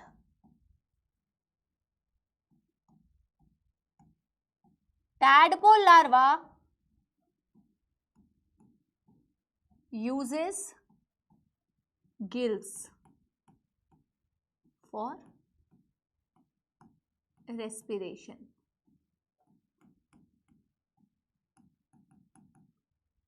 Done done done done.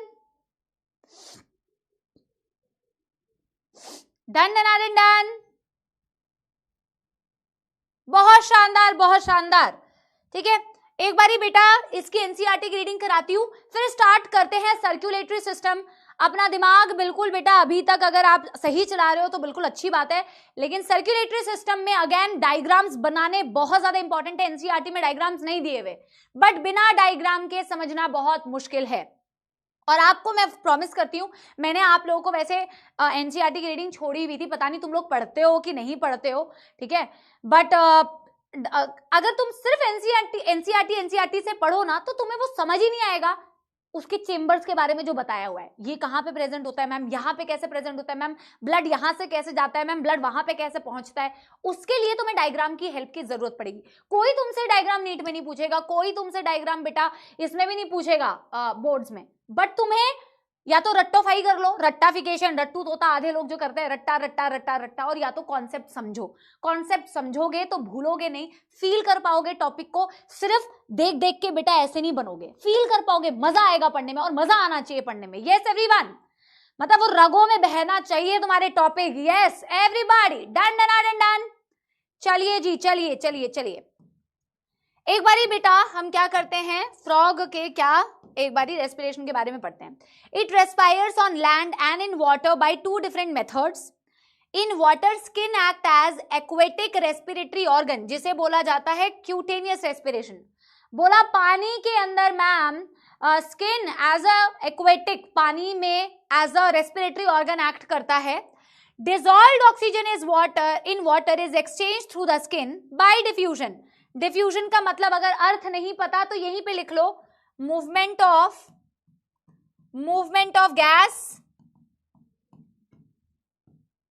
Gases from high partial pressure to low partial pressure. जिसको अर्थ नहीं पता है वो लिखिए, जिसको अर्थ नहीं पता है वो इसे लिखिए।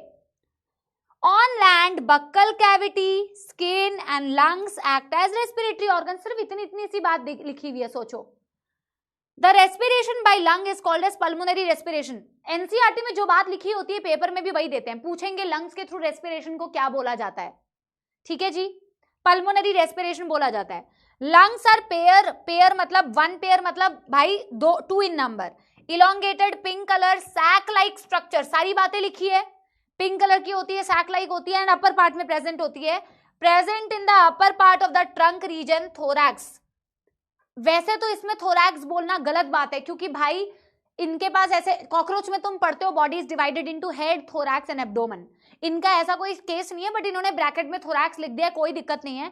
वैसे आपको क्या समझना है, क्योंकि फ्रॉग की बॉडी को बेटा आप हेड और ट्रंक में ही डिवाइड करते हो, एक हेड और rest part of the body is trunk, है ना, बट कोई बात नहीं, पता होना चाहिए कि इन्होंने ब्रैकेट में थोरैक्स भी लिखा हुआ है। Yes, air enters through the nostril into the buccal cavity and then into the lungs. ये बात लिखी है कि नहीं, कि भाई एयर नॉस्ट्रिल्स के डायग्राम में बनाया कि नहीं, ये वाला, यस, एयर नॉस्ट्रिल्स से गई मैम, एंटर हुई, बकल कैविटी में गई, यहां पे कुछ एक्सचेंज हुआ, फिर यहीं से मूव करके मैम कहां गई, मैम मूव करके गई लंग्स में, यही वाली बात लिखी हुई है, यस। और लास्ट बात क्या लिखी हुई है, during aestivation and hibernation gaseous exchange occurs through skin, hibernation और बेटा एस्टिवेशन में स्किन के थ्रू होता है, दैट्स ऑल, एक पैराग्राफ फिनिश, खत्म topic. Yes everybody, done done done done, बढ़िया बात, यस। नेक्स्ट बेटा we are going to talk about the circulatory system, हमें किसके बारे में बात करनी है बेटा, सर्कुलेटरी सिस्टम, फ्रॉग का सर्कुलेटरी सिस्टम। यहां हमें बेटा बहुत सारे डायग्राम्स की हेल्प से इस टॉपिक को समझने की जरूरत है। टॉपिक बहुत आसान है बट बिना डायग्राम के सपोर्ट के you feel that you are unable to understand it. So to understand the topic in a better way what do you need is more diagrams, yes. हाँ जी, स्टार्ट करें फिर। जब आप बेटा सर्कुलेटरी सिस्टम की बात करते हैं तो आप बेटा दो चीजों की यहां पे बात करेंगे। एक बात करेंगे इनके, देखो मेन सर्कुलेटरी सिस्टम की आप बात करो। सर्कुलेटरी सिस्टम का मतलब क्या है भाई, सर्कुलेशन किस चीज का हो रहा है बॉडी के अंदर। जैसे अपने पास होता है ब्लड का सर्कुलेशन हो रहा है, हाँ या ना, अपने पास। अच्छा तुमने कनेक्टिव टिश्यू में पढ़ा था ना ब्लड, और तुमने पढ़ा था फ्लूइड, वो लिम्फ फ्लूइड कनेक्टिव टिश्यू में पढ़ा था, हाँ या ना, हाँ या ना, राइट। इनके पास भी बेटा ब्लड होता है, इनके पास भी लिम्फ होता है। ये दो मेन सर्कुलेटिंग फ्लूइड है इनके बॉडी के, जो बॉडी में सर्कुलेट हो रहे होते हैं, घूम रहे होते हैं। पर क्या कर रहे होंगे भाई, भाई ब्लड क्या करता है तुम्हारी बॉडी के अंदर, ब्लड की मदद से क्या होता है, गैसेस बेटा ट्रैवल करती है, ऑक्सीजन, CO2, न्यूट्रिएंट्स का ट्रांसपोर्टेशन होता है, हार्मोन्स कैरी होते हैं, हाँ या ना। और मैम ब्लड से ही बनता है लिम्फ।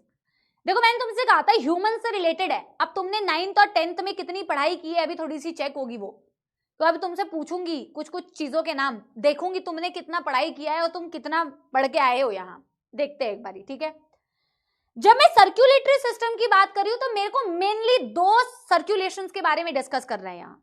वैसे तो इसके अलावा भी एक है, एक मुझे बात करनी है ब्लड वैस्कुलर सिस्टम और एक मुझे बात करनी है लिम्फेटिक सिस्टम।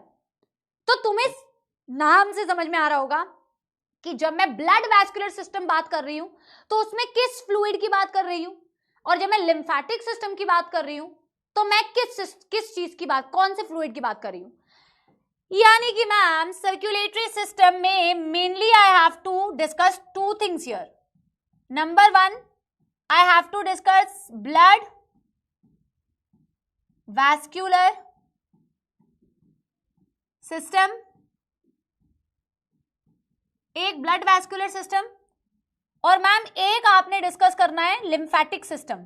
अपने पास भी बेटा होता है लिम्फेटिक सिस्टम, अपने पास भी होता है ब्लड वैस्कुलर सिस्टम। बेटा वैस्कुलर का क्या मतलब है, what is the meaning of vascular, आप बताइए।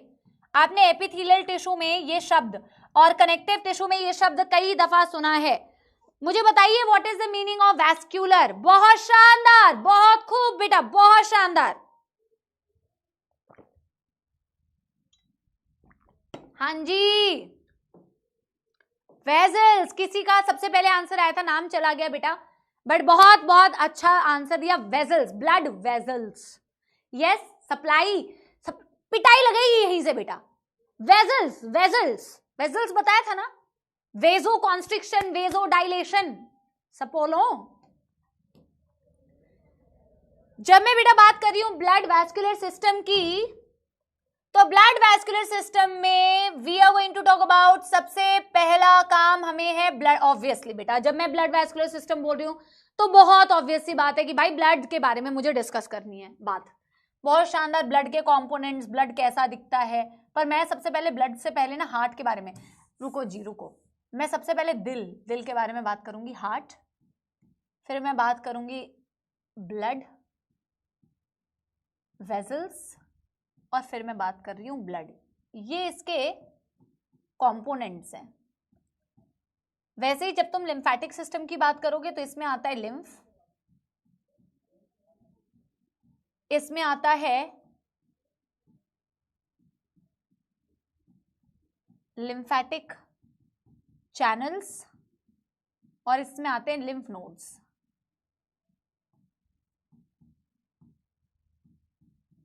पहले तो इसके कंपोनेंट्स को लिखो, और तुम ऐसे ही बेटा नोट्स को ना ऐसा मत बनाया करो कि तुम्हारे लिए बाद में, मैं बार बार तुम्हें इसलिए याद दिलाती हूँ क्योंकि तुम 11वीं में हो, आगे 12वीं में जाओगे, तो बेटा नोट्स ऐसे बनाया करो जो तुम्हें आगे जाके ना तुम्हें दुख ना दे। और जब मैं ये कहती हूँ तो दुख ना दे का मतलब है पोथियां नहीं लिखनी है, पोथियां तो एनसीईआरटी में भी लिखी हुई है, पोथियां तो बड़ी बड़ी किताबों में भी लिखी हुई है।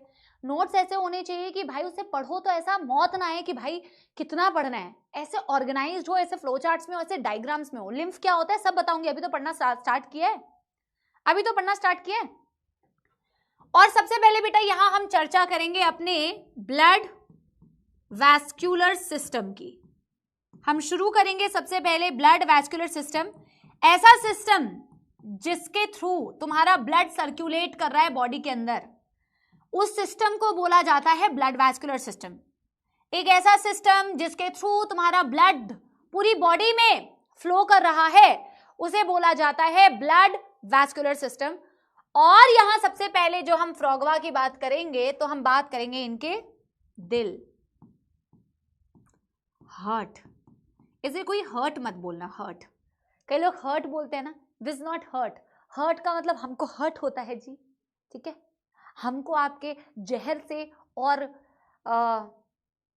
किसी से तो नहीं बेटा हर्ट होता है ना, तुम तो प्यारे हो यार, है ना, अब ज्यादा ऊपर नहीं, हम तो प्यारे हैं, ओ माय गॉड। हर्ट उसे बोलते हैं HURT वाला, दिस इज हार्ट। एक बच्चे ने ना मेरी स्पेलिंग तुम लोग करेक्ट करते रहते हो नलायकों, एक बच्चे ने इंस्टाग्राम की स्टोरी पे मुझे टैग किया था और लिखा था ma'am your song is so sweet, ma'am your song is so sweet. और स्वीट की स्पेलिंग क्या लिखी थी देखो।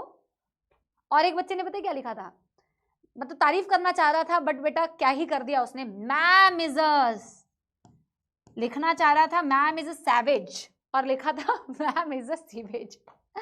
तो क्या तुम मेरी स्पेलिंग वो करते रहते हो बेटा, ठीक, हाँ चलो एनीवे, चलिए जी, कभी कभी एक स्पेलिंग की गलती से बेटा पूरा माहौल चेंज हो जाता है, ठीक है। हाँ, बात करते हैं बेटा इनके हार्ट की, तो हार्ट के बारे में एक दो पॉइंट्स लिख लेते हैं और फिर बेटा हम करेंगे इसे आगे डायग्राम के थ्रू एक्सप्लेन। अच्छा, जब मैं इनके ब्लड वैस्कुलर सिस्टम की बात करती हूँ तो इनका ओपन सर्कुलेटरी सिस्टम होता है या इनका क्लोज सर्कुलेटरी सिस्टम होता है, और अगर ओपन होता है तो ओपन का क्या मतलब है और अगर क्लोज होता है तो क्लोज का क्या मतलब है, जल्दी बताइए जल्दी बताइए। जब आप बेटा इनके सर्कुलेटरी सिस्टम की बात करें, अपना कैसा होता है, क्लोज होता है कि नहीं, and what is the meaning of close, जल्दी बताइए। अब आप लोगों से बहुत सारे क्वेश्चंस पूछेंगे, what is the meaning of close circulatory system. इनका ओपन, जिन्होंने भी लिखा है ना बेटा, जिन्होंने भी ओपन लिखा है, डंडा पकड़िए या सामने बॉटल रखिए, बॉटल पकड़िए या किताब रखिए और सर पे मारिए अपने जोर से, नलायकों। क्लोज सर्कुलेटरी सिस्टम होता है फ्रॉग का, अपना भी क्लोज्ड होता है। क्लोज्ड का मतलब होता है, क्लोज का क्या मतलब होता है, क्लोज का मतलब सिंगल सर्कुलेशन नहीं होता है।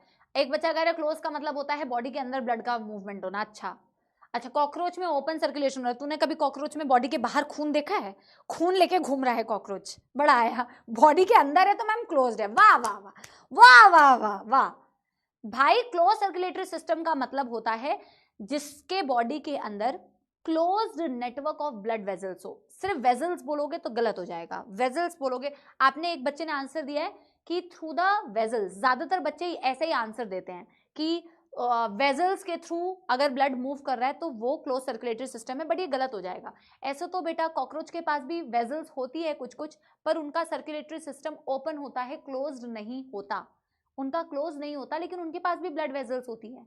तो ब्लड वेजल्स की प्रेजेंस या एब्सेंस ओपन या क्लोज सर्कुलेटरी सिस्टम को डिसाइड नहीं करती। हम एक शब्द लिखते हैं जिस शब्द के थ्रू मैं आपको मतलब समझाऊंगी, तो ये बहुत बारीकियां हैं बेटा, बहुत बेसिक बारीकियां हैं जो आपके मतलब हायर क्लासेस में जाते हो तो इन्हीं के बारे में समझते हो तो मजा आता है कि यार अभी तक हमने इनकम्प्लीट थोड़ा सा पढ़ा था। क्लोज सर्कुलेटरी सिस्टम का क्या मतलब है बेटा, क्लोज सर्कुलेटरी सिस्टम का मतलब है कि ब्लड वेजल्स, पहले मैं लिख लेती हूं, blood vessels are bounded are bounded by network of capillaries, network of capillaries. समझ रहे हो? समझ रहे हो? मतलब कि ब्लड बॉडी में बाहर कहीं पे निकला तो नहीं है, वो बात बिल्कुल सही है, लेकिन सिर्फ ये बोलोगे कि ब्लड वेजल्स की प्रेजेंस होना क्लोज सर्कुलेटरी सिस्टम में तो गलत हो जाएगा। मैंने लिखा है blood vessels are bounded by capillaries. अभी मैं तुम्हें समझाती हूं कैसे। पहली बात तो ब्लड वेजल का ऐसे इमेजिन करो कि ये पाइप्स है। अब तुम्हारे घर में जो पाइप्स है बेटा, अगर वो कहीं से भी खुली हुई हो, है ना, इधर से एक पाइप आ रही है, इधर से एक पाइप आ रही है, पाइप में पानी है, अगर दोनों के बीच में ऐसे सीलिंग नहीं होगी तो क्या होगा भाई, यहां पाइप से जो ब्लड आ रहा है, यहां पाइप से जो ब्लड आ रहा है, वो बाहर निकल जाएगा। ब्लड नहीं, पानी, है ना। मेरी बात समझने की कोशिश करो कि मेरे घर में एक यहां से ऐसे करके पाइप आ रही है, यहां से एक पाइप आ रही है, पाइप को ब्लड वेसल मानो। क्या सिर्फ पाइप की प्रेजेंस होना, पाइप के अंदर पानी बह रहा है, क्या उसकी प्रेजेंस होना क्लोज सर्कुलेटरी सिस्टम है? गलत है भाई। पाइप तो है ही, पर पाइप खुले हुए नहीं है, पाइप क्लोज्ड है। पाइप क्लोज्ड है मतलब पाइप से पानी बाहर लीक नहीं हो रहा, डिफ्यूज होता है कुछ पानी उसमें से, मतलब ब्लड के केस में बेटा, ब्लड तो इसी के थ्रू बह रहा होता है, ब्लड का कुछ पोर्शन कैपिलरी के थ्रू बाहर आता है जब लिम्फ बनता है, तो वो तो मैं आपको समझाऊंगी। अभी डायग्राम से इसे पता है कैसे समझ सकते हो, छोटे से डायग्राम से। जैसे समझो बेटा ये हार्ट है, मैं हार्ट को ऐसे ही बना देती हूं, ठीक है, ऐसे समझो।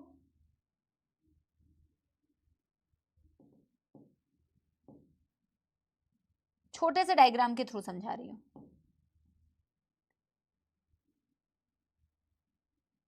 ठीक है। समझो ये हार्ट है, तो हार्ट से जब अगर ब्लड वेसल निकली, ये ब्लड वेसल निकली, ऑर्गन के पास जाती है और ये टूट जाती है ऐसे कैपिलरीज में, ये कैपिलरीज है, ये कैपिलरीज है। और फिर ये एक और ब्लड वेसल है, ये ब्लड को वापस से कहां लेके जा रही है मैम? हार्ट में। ऐसे समझो, ऐसे समझो बेटा। क्या आप मेरी बात समझ पाए? तो ये ब्लड वेसल है, ये ब्लड वेसल है। अब बेसिक्स बहुत सारे बेटा आपके क्लियर होने चाहिए इसके लिए, अभी मैं आपको बेसिक्स ही बताऊंगी टॉपिक पढ़ाने से पहले। ये भी ब्लड वेसल है, इनके अंदर ब्लड मूव कर रहा है, ये हार्ट से निकली, यहां ऑर्गन है, ऑर्गन के पास ब्लड लेके जा रहे हो, और ये क्या है? कैपिलरी। ब्लड वेसल्स ब्लड को लेके जाके ऑर्गन्स में जाके डंप नहीं कर देती है, बहा नहीं देती है, बहा नहीं देती है। 10वीं में पढ़ा था ना ये, है ना।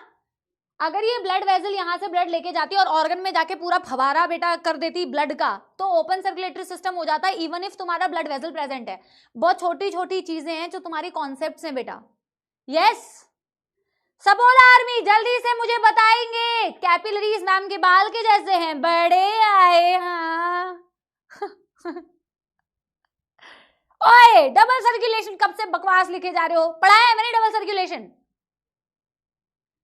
तो ये ब्लड वेसल है, ब्लड वेसल कैपिलरी नेटवर्क में टूटी, कैपिलरी नेटवर्क में टूटी, और कैपिलरी से फिर से एक और ब्लड वेसल, मतलब ब्लड कंटिन्यूअसली एक क्लोज्ड नेटवर्क में मूव कर रहा है, और वो क्लोज करने के लिए अपने पास क्या होती है? Capillary network. जब आप किसी के भी सर्कुलेटरी सिस्टम को ओपन बोलते हो ना बेटा, तो आप कहते हो कि उसमें कैपिलरी नहीं है, हमेशा ध्यान रखना। जब मैं आगे आपको पढ़ाऊंगी क्या कॉकरोच, तब उनका ओपन मैं यही क्वेश्चन पूछूंगी, देखती हूँ तुम में से कितने सारे बच्चों को याद होता है। मुझे बताइए कोई दुख दर्द समस्या तो नहीं है? Yes everyone. मामा ये ड्रॉ करना है, एक तो तुम मैम की जगह मैमा लिखते हो, मैमा।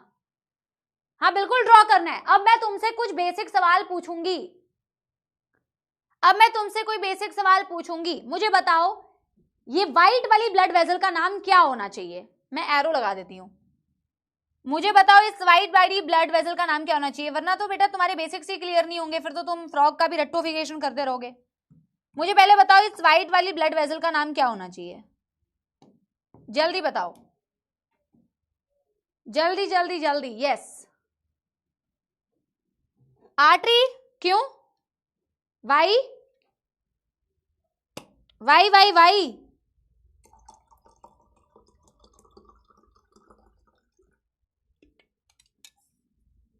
ओ माय गॉड्स,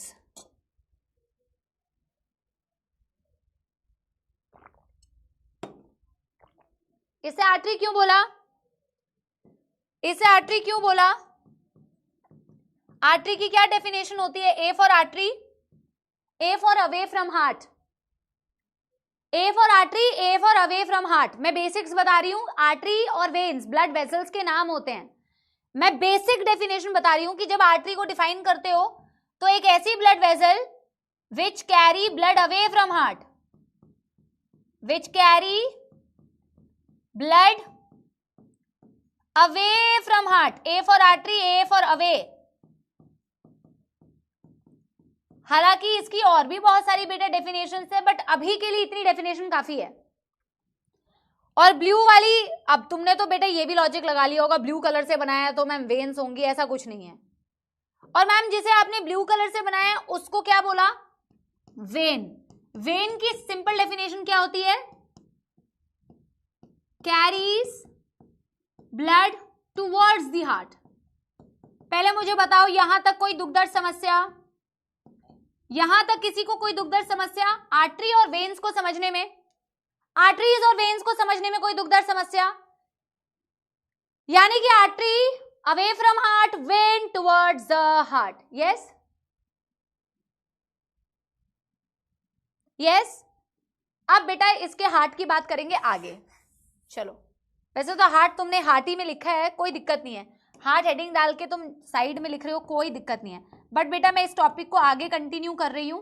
क्या आप लोगों ने यहां तक कर लिया है? हार्ट का डायग्राम बना के देखेंगे बेटा, और हार्ट की डिटेल्स करेंगे। अच्छा चलो, कुछ लिखना है क्या हार्ट के बारे में?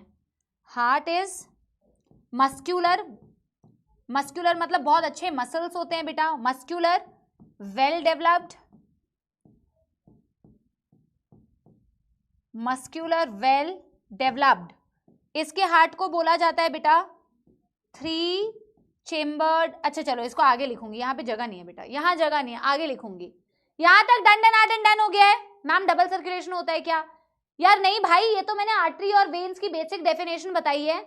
मैं तुम्हें इनके हार्ट के बारे में भी बताने जा रही हूँ कि हार्ट कैसा दिखता है, कितने चेम्बर्स होते हैं, कैसा सर्कुलेशन होता है, ये मैं अभी आपको बता रही हूँ। ठीक है, पहले यहां तक everybody done and. Pure blood क्या होता है भाई? प्योर, प्योर, जल्दी बताइए।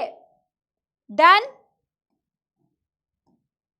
तो भाइयों और बहनों, इसके हार्ट की जब मैं बात करती हूं, इट इज 3 चेम्बर्ड हार्ट। अपना हार्ट कितने चेम्बर्ड होता है?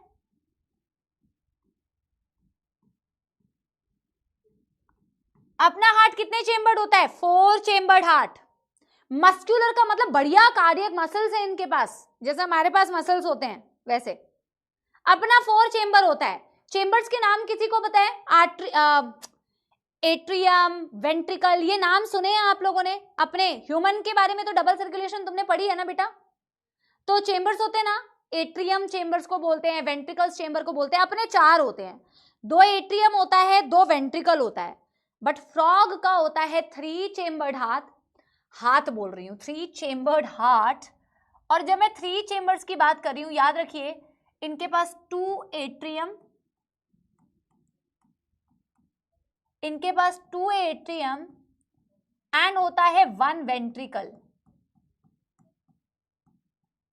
2 एट्रियम और होता है 1 वेंट्रिकल। वेंट्रिकल एक होता है, एट्रियम होते हैं बेटा 2। इसको अभी डायग्रामेटिकली समझेंगे। लेकिन मैम 3 चेम्बर्स के अलावा भी एनसीईआरटी ने तो दिया इनके पास कुछ और भी चेम्बर्स होते हैं। बिल्कुल होते हैं मेरे प्यारे सपोलो, बिल्कुल होते हैं। 2 एडिशनल चेम्बर्स हमारे पास नहीं है बेटा, ऐसे एडिशनल चेम्बर इनके पास है। और मछली के पास भी होती है, फिश के पास भी होती है। मछली जल की रानी, जीवन जिसका पानी, हाथ लगाओ डर जाएगी, बाहर निकालो मर जाएगी, वो वाली मछली। 2 एडिशनल चेम्बर्स कौन कौन से मैम? 2 एडिशनल चेम्बर बेटा, इनके नाम को मेरे साथ साथ में बोलिए ताकि ये शब्द आपको आसान लगे। एक को बोला जाता है साइनस विनोसस। बेटा 100% क्वेश्चन आने के chances. Sinus venosus, venosus. In terms को बार बार बोलिए ताकि ये टर्म्स के आप यूज टू हो जाएं। ठीक है, एंड कोनस आर्टेरियोसिस। बोलिए बोलिए पीछे से, टंग ट्विस्ट हो जाएगी। कोनस आर्टेरियोसिस, जिसे ट्रंकस आर्टेरियोसिस भी बोला जाता है। आर्टेरियोसिस, हाँ जी। कोई दुख दर्द समस्या बेटा यहां तक?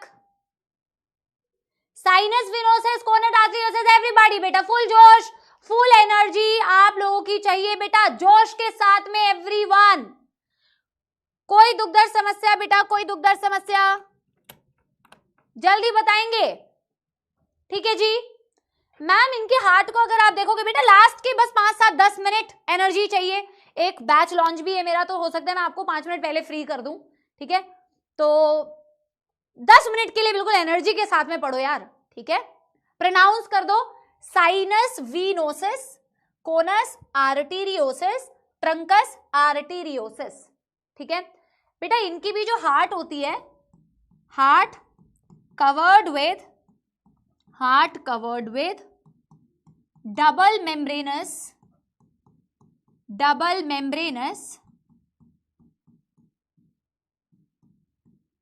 पेरिकार्डियम।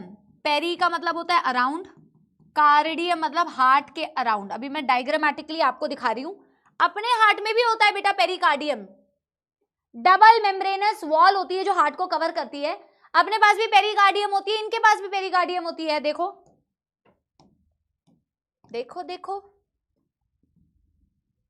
देखो देखो सपोलो हम दिल फ्रॉग का लेके आए, अरे सोचो सोचो हार्ट में डबल मेम्ब्रेनस पेरिकार्डियम पाए। चलिए देखिए जी, हार्ट में बेटा ये हार्ट है, एक बाहर की लेयर समझ लो और एक ये वाली लेयर समझ लो, ऐसे समझ लो, ठीक है। This is double membranous pericardium.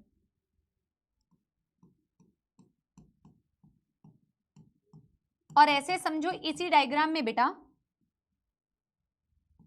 ऐसे समझ लो, right atrium,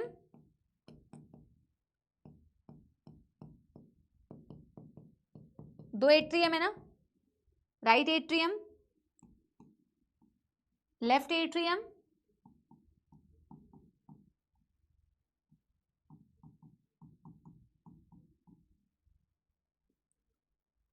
yes, and this is बेटा वेंट्रिकल। अभी तो तुम ह्यूमन हार्ट देखना क्या गजब बनाएंगे हम, नहीं तो बड़े आए, स्पेलिंग गलत, डायग्राम बनाने में भी हाथ टूट जाएंगे ना जब पता चलेगा। Shall we draw? Yes you shall बेटा। What English, quite good English people are there in my class, brilliant, impressed guys, ठीक है। बिल्कुल फिगर बनाना है तो कि मैंने अपने लिए बना रही थी क्या? हार्ट के अराउंड डबल वॉल, पेरी का मतलब होता है अराउंड, पेरी अराउंड, कार्डियम मतलब हार्ट, हार्ट के अराउंड डबल मेम्ब्रेनस वो लेयर होती है जिसे पेरिकार्डियम बोलते हैं। अब मैं तुम्हें ना बेटा एडिशनल चेंबर्स थोड़ा सा डायग्रामेटिकली दिखाने की कोशिश करती हूँ, और वो और बेटर तरीके से तुम्हें उनके फंक्शन समझ में आएंगे जब मैं तुम्हें इनका हार्ट का सर्कुलेशन कैसा होता है ना वो समझाऊंगी, ठीक है, ठीक है। बहुत मस्त लगेगा। और जिस बच्चे ने ना एनसीईआरटी से एक बार ही पढ़ा है उसको और समझ में आएगा, उसको और बेटर क्लैरिटी होगी। अच्छा मैंने एनसीईआरटी से पढ़ा था तो मुझे समझ नहीं आ रहा था साइनस विनोसिस कैसे ब्लड लेके जा रहा है राइट एट्रियम के अंदर, या कोनस आर्टेरियोसिस कैसे वेंट्रिकल से ब्लड को लेके जा रहा है, ये समझ नहीं आता है। तो अभी डायग्राम बनाऊंगी तो डायग्राम के थ्रू आपको ना अच्छी क्लैरिटी मिलेगी, यहीं पे बना दे रही हूँ, ठीक है। देखो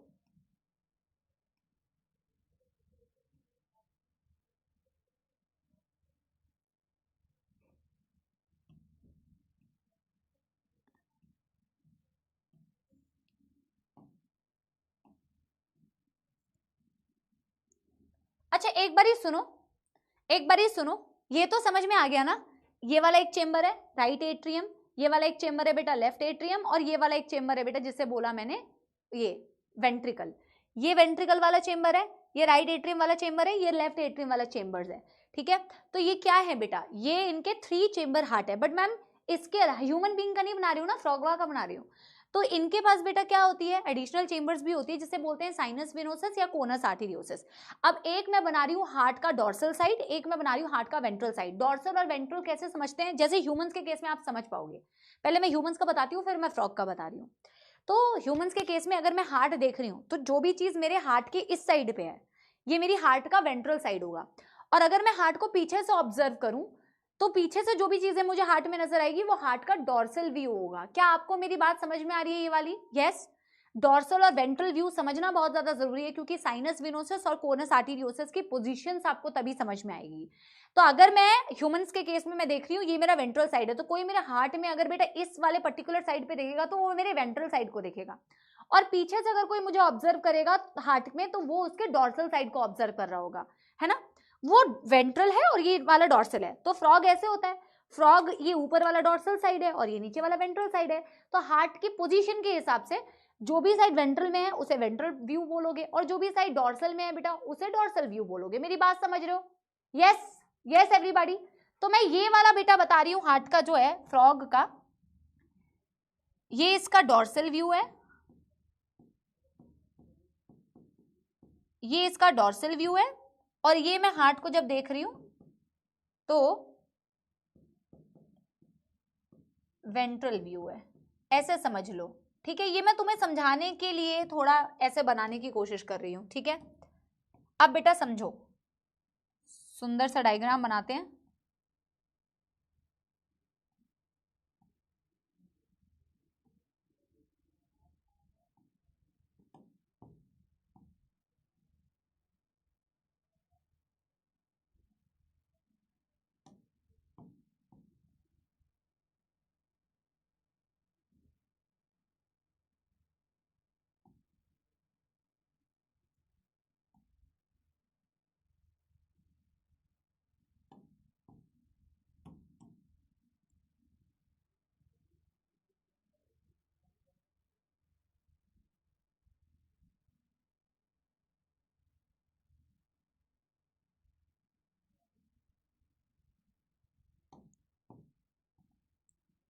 ये जो परफेक्शन की देवी जाग रही है ना बेटा मेरे अंदर,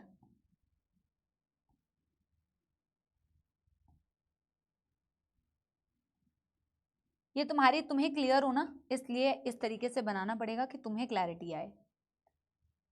समझना बेटा,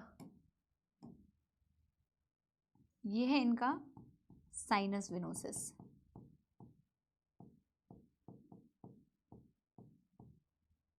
ये है इनका लेफ्ट एट्रियम, ये है इनका वेंट्रिकल जो कॉमन वेंट्रिकल है, और ये है इनका बेटा राइट एट्रियम। पहले इसे बना लो फिर समझाऊंगी, ठीक है।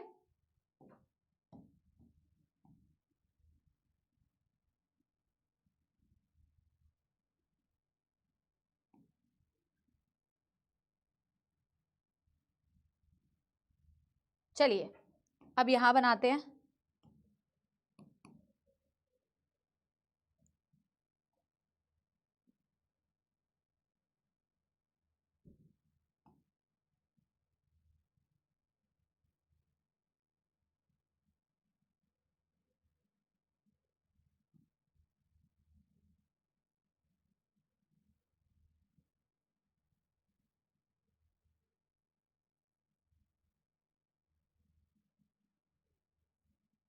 क्योंकि अगर ये बना लोगे ना तो अगर हम सर्कुलेशन वाला टॉपिक कल भी पढ़ेंगे ना तो कोई दिक्कत नहीं है, लेकिन अगर डायग्राम आज समझ लोगे तो कल हम इसे कंटिन्यू कर पाएंगे, कोई तकलीफ नहीं होगी, ठीक है। यस, इसे हमने बोला कोनस आर्टेरियोसिस, और ये फिर वही हुआ बेटा, ये वेंट्रिकल पर है, ये ध्यान रखना है, ये वेंट्रिकल पर है, ये ध्यान रखना है। अब बेटा इसकी सबसे इंपॉर्टेंट बात, ये डायग्राम बनाने का जो पर्पस है, इसमें बात क्या पूछी जाती है सबसे पहले आपने वो ध्यान रखना है। कोनस आर्टेरियोसिस या आपकी साइनस वेनोसिस एडिशनल चेंबर है, ये बात तो सही है, बट इससे रिलेटेड क्वेश्चंस क्या पूछे जाते हैं बेटा। सबसे पहला क्वेश्चन जो पूछा जाता है बेटा वो ये पूछा जाता है कि साइनस विनोसिस कहां पे प्रेजेंट है और कोनस आर्टेरियोसिस कहां पे प्रेजेंट है, आपको इनकी लोकेशन जब पता चलेगी तभी आपको ये समझ में आएगा बेटा कि इनके फंक्शंस क्या होते हैं। तो कोनस आर्टेरियोसिस कहां प्रेजेंट है, आपको ये कोनस आर्टेरियोसिस दिखता है बेटा वेंट्रिकल से कनेक्शन में। वैसे तो आपको ऐसा लगेगा कि मैम ये ना एट्रिया पर अटैच्ड है, बट एक्चुअल में ऐसा है बेटा। एक बारी थोड़ा समझने की कोशिश करना प्लीज बेटा, एक बारी थोड़ा समझने की कोशिश करना। ये ऐसे समझाती हूं, देखो इसे समझो फ्रॉग का हार्ट, इसे समझो बेटा फ्रॉग का हार्ट। ये फ्रॉग का है वेंट्रल साइड, ये फ्रॉग का है डॉर्सल साइड। ये लास्ट पार्ट है, इसके आगे हम कल कंटिन्यू करेंगे, ठीक है। आप बनाओ, इसको हम कल कंटिन्यू करेंगे, आज यहीं तक रख रहे हैं, ठीक है।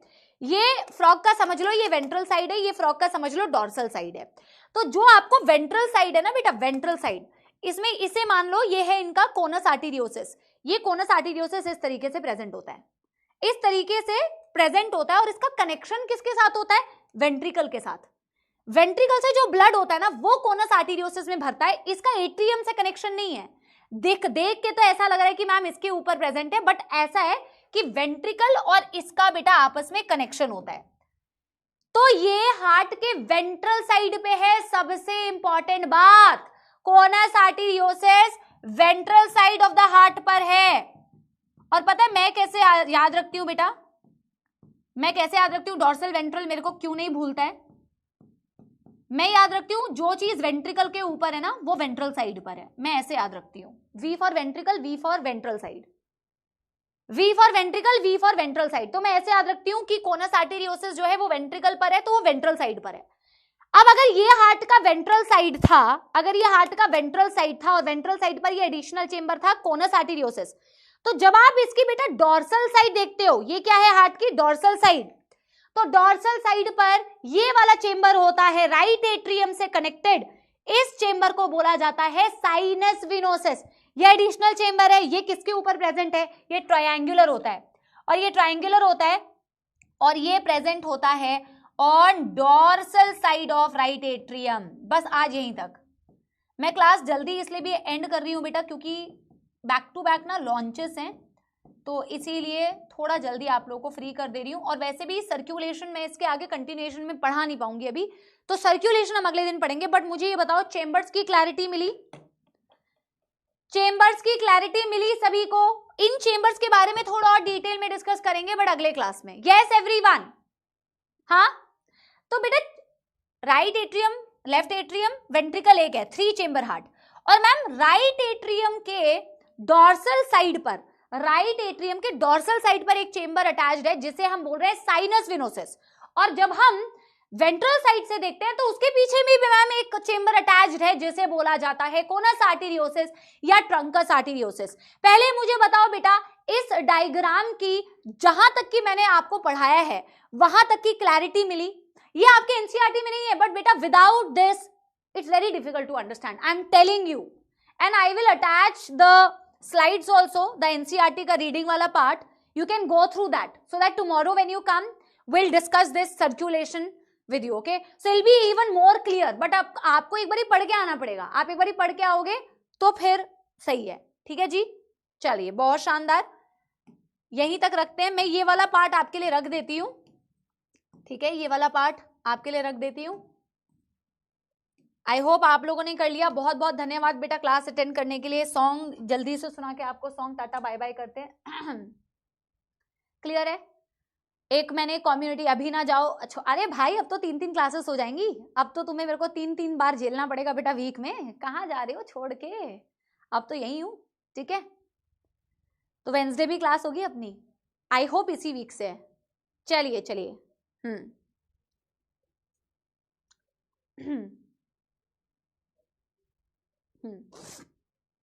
गला तो कर रही हूं बस। क्या खूब रब ने किया, बिन मांगे इतना दिया, वरना है मिलता कहाँ हम काफिरों को खुदा। क्या खूब रब ने किया, बिन मांगे इतना दिया, वरना है मिलता कहाँ हम काफिरों को खुदा। हाँ प्यासी बन गए, हाँ नमी बन गए, तुम मेरे आसमां मेरी ज़मीं बन गए हो। ठीक है, सो जेन्युइनली भगवान ने जितना दिया है बहुत दिया है, और always be grateful for what you have बेटा, इंस्टेड ऑफ कंप्लेनिंग। आप हमेशा याद रखो कि कहीं पे पढ़ा था मैंने ये चीज़ कि शायद जो तुम्हारे पास है कोई और उस चीज़ के लिए तरस रहा होगा, तो जो तुम्हारे पास है बी ग्रेटफुल फॉर दैट। वरना बेटा डिमांड्स की, ख्वाहिशों की तो कोई there is no end, there is no limit, you will always want to have more, but of course that's not a problem, you should always have this ambition की और चाहिए, but always be grateful for everything that you have, क्योंकि शायद जो तुम्हारे पास है कोई और होगा जो उस मिनिमम चीज़ के लिए भी तरस रहा होगा। ठीक है, थैंक यू वेरी मच मेरे प्यारे प्यारे जगसी न्यारे सपोलो। I will see you all बेटा कल की क्लास में और मज़े से पढ़ाई करेंगे। धन्यवाद, बाय बाय, थैंक यू बेटा, थैंक यू।